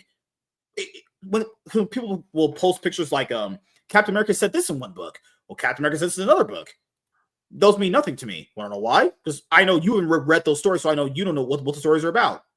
So that's they're like true. Useless gotcha moments, you know? Like, some people say, well, Batman said this in a book. That's great. What happened in the book to make him say that? You know, context matters for a lot of these pages, right? Context gets lost on those pages because no one knows where the stories came from. Like the whole female Silver Surfer. Like, no one knew people didn't know that character existed, but they were posting pictures. Oh, but she exists. But you never read that book. You don't even know if the character's even good. Yeah, what point are you trying to prove? Shelaba or whatever. Yeah, like I'll be honest. Like, I know a lot about comic books. I knew that it existed, right? But I never read anything. I didn't even know its name. I know I haven't read it. Yeah, I know. I'm being totally honest. I knew it existed. I don't know. I can't tell you what comic it's in. I can't tell you. I knew nothing about. I just knew that it existed, and just by process of elimination, there's a woman Captain America. There's obviously there was one. It doesn't mean that it's a good idea to use that, right? I feel like skipping over tons of story is not good, but the thing is, I'm going to save my opinion for the movie because I don't know how they're going to use her. And we could still get the Silver Surfer from the 616, and it could be Norrin Rad. We don't know. This is in a different universe. So I'm not automatically going to go, this is going to be shit because of this one reason. What if there only has one scene in the movie? Worse. That's actually even worse than only have one scene with her, because that means that worse? Because they don't even, why even use her at that point? If you're not even going to use the main Silver Surfer, you might as well just use the main one at that point, because then even she's done service too. But here's the thing: if it's a throwaway scene, you use the throwaway character. You don't use the good character for the scenes that you need to expound upon. That's what I'm saying. What if whenever they come to the 616, the Silver Surfer in the 616 is Norrin Rad that has a big expansive story? What if it shows up as Galactus and it's just the Herald of Galactus? Does that entail matter that it's not Norrin Rad? I mean, essentially, if a woman caused the world to be destroyed, that'd be very plausible. But I'm saying, like, does that make it bad? Well, it just depends on if it's going to be a throwaway. Then why are we using that? Because at that point, it does a disservice to that character, that version of the character too. Because I don't think it does, because it could be that they're showing that Galactus has a herald. Why? Are you gonna use freaking some of the other heralds that he had that nobody knows of? Well, to be fair, she's already unknown anyway, so you're already digging the rabbit hole. Well, they know Silver Surfer, but I'm saying, I'm not saying it's going to be good. Trust me. You're saying it's going to be a masterpiece, is what you're going to say. I'm saying that I'm going to hold judgment till I see it. Oh no, yeah. I can't get behind. But I will know that people will do this. They're gonna say what average people do. Even more than that, what they're gonna do is they're gonna not watch it. and then they're gonna take someone's opinion for it. Also, too, people can always have their favorite content creators, and they value their opinions. That's great. I always actually admire that too. But even when I watched a movie that me and a person I agree with dislike the movie, we're gonna obviously dislike it for different reasons, though. That's why I would still say watch it, because you're gonna come to a different conclusion, maybe why you disliked it, than the other person, and you create a more of a thoughtful reason why. Not just go like, well, my favorite guy said it's bad, so I think it's bad. It's like, no, that makes he's doing a good job. You're an NPC. Your opinion's not valued. And here's the thing. Whenever, like I've said before, would I rather it be comic book accurate? 100%. Always. Always. Yeah. I would always want it to be. But I can't just have my mind made up for an hour and 45-minute movie when they showed us a minute. Like, I can't do that. I can't. Right. Like, do I know things about, Captain America that leads me to believe that it's not going to do as well as they want it to? Oh yeah. Yes. 100% yes. Given the Marvel recent track record, if anyone thinks it's going to do well at the box office, if someone said they predicted it was going to do well at the box office, you were a wizard, because based off track record, that should not be a possible thing. Right. But no, quality of movie is going to be different from actual numbers, right? And we know, given the budget's probably not $180 million. No, there's no way. They filmed it 3 times. Even if it was $180 million, the marketing budget itself would put it to like 280, 220, something like that. It would still need to pull in like, it would still need to pull in like $700 million to like break even anyway. Like, whether its budget is 300 or it's 180, like they said, they're screwed either way. It's not getting to $700 million. There's no way. I don't believe it. If it got to $400 million, I'd be surprised. I generally think it's going to hit Venom Last Dance numbers. We'll see. We'll see. Come next week. I'm watching it next week. I'm watching it on Thursday. We'll see. Well, maybe I'll let you know, because I'm going to be seeing it here. So it is here Thursday. Yeah, I'm watching it Thursday. I'll let you know. I'll be whenever watching I get out. I'll probably see it before you, just because of the time zone. Oh, I'll be watching at 4:00 my time. I think that's the time that I'm going, because it's showing at 2. Oh, sweet! Because 4, that's when I'm going. I'm going at 7 my time. So I'll send you a message as soon as I get out. Yeah. I'll end up doing a vlog on the channel. I usually do a episode of Full Dave going to the movie theater on the channel when I go see a new movie, the theater. Probably do an open spoiler discussion for it. I have to set up for an open spoiler discussion. So I know Cyfax is gonna watch it too. So yeah, my good lord. I like when blockbusters come out. We can do open spoiler discussions. Are always fun. I love them. Love talking about movies. Well, I would definitely like to appear on one of your shows where you have a lot of people on. I can't have you around other white people. You might infect them with whiteness. Well, it's really catchy, and it spreads like wildfire. But I mean, like, I just, I like having open discussion. I'll just say that I like having open discussion, and like I said, I'm not just going to disagree just to disagree. Like, if I don't like something and everybody doesn't, then yeah, we all don't like it. Of course that happens. I just feel when it's manufactured and you already know, like, say I have this guy on my show, right? And my opinion is always this, right? And I have this guy on my show and his opinion is always the same as mine. You could have Steve and this guy are going to be reviewing this movie. You already know before it's fucking on what they're going to say. You already know. Like, that to me, like, I don't know. It just doesn't leave anything open for discussion. That's all. I don't know. I like to hear different points of view on why someone either likes or dislikes something and how they felt about the message. Say you said to me, when we watched the Captain America movie, say something affected you, right? And you're like, I didn't like how this happened, right? Maybe I didn't feel that way about it, but hearing you say that might make me think differently about it. Might not change my mind. We should never talk about the Flash movie, because that movie scarred me for life, and I would hang myself after watching that. No, I'm not kidding. I wanted to actually get in front of a truck on a highway and end it after watching that. I have never wanted to kill myself from watching someone else's movie. I like myself way too much for that. Yeah, it's one of those things where I'll tell people this. I always say, even if someone agreed with what I was saying, I would like to know why they came to that conclusion differently from myself, whether it's agreement or disagreement. It doesn't matter to me. It's just all part of discussions, you know, Right. people are going to come to different conclusions based off how they view a movie, whether they collectively don't like it or whether they collectively do like it, you know, for different reasons. Yeah. And that's fine. And that's fine. That I but can with Captain Africa, let's be honest here, that's probably going to be it's probably not going to be good. And I hope it is. I actually generally hope it's actually really good, so it surprises me. Dude, I hope it is too, and I hope it shuts up a lot of people, to be honest. Because, like, that's the thing. You know, people back to for watching movies, I'm investing my literal free time to go watch something. I would hope it'd be good. I just want it. That's why I always get mad at movies not being good, because I want it to be good. I don't want to waste my time watching something bad. No one wants to. I don't even believe with even bigger content creators, no one wants to go to a theater and watch something bad.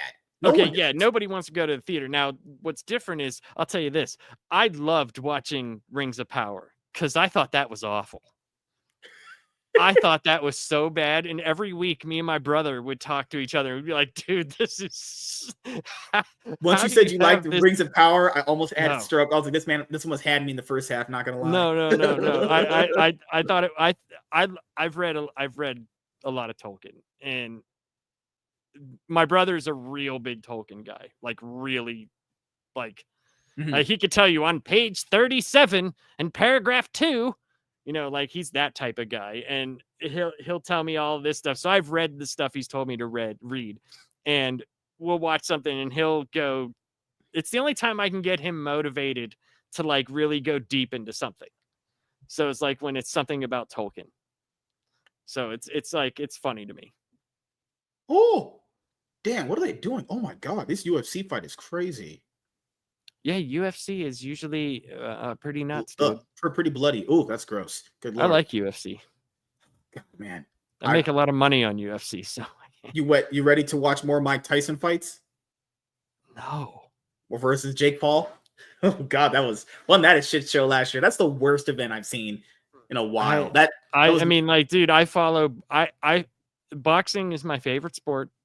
I follow boxing, motorcycle racing, MotoGP, NFL, NHL, but boxing is my favorite sport. I watch freaking Top Rank Boxing every Friday and Saturday on ESPN. I knew exactly what that was like months before.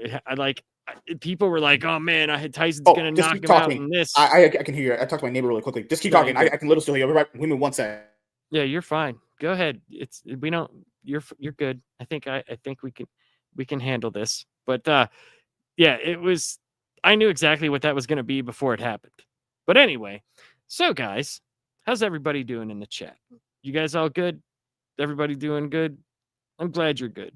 I stayed up a little extra for this because this was something that I wanted to talk about for a little while.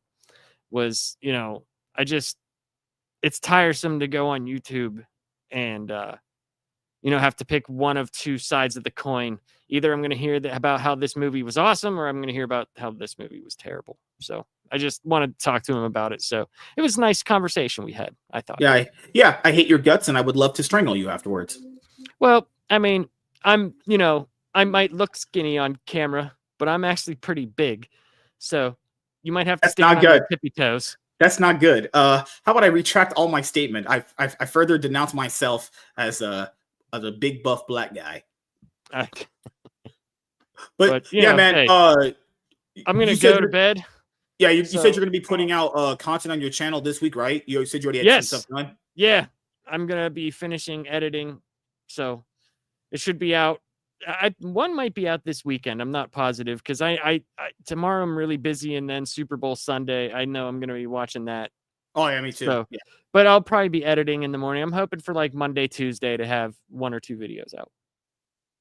Hell yeah. So thank you guys for checking out this episode of the MSK show, and we will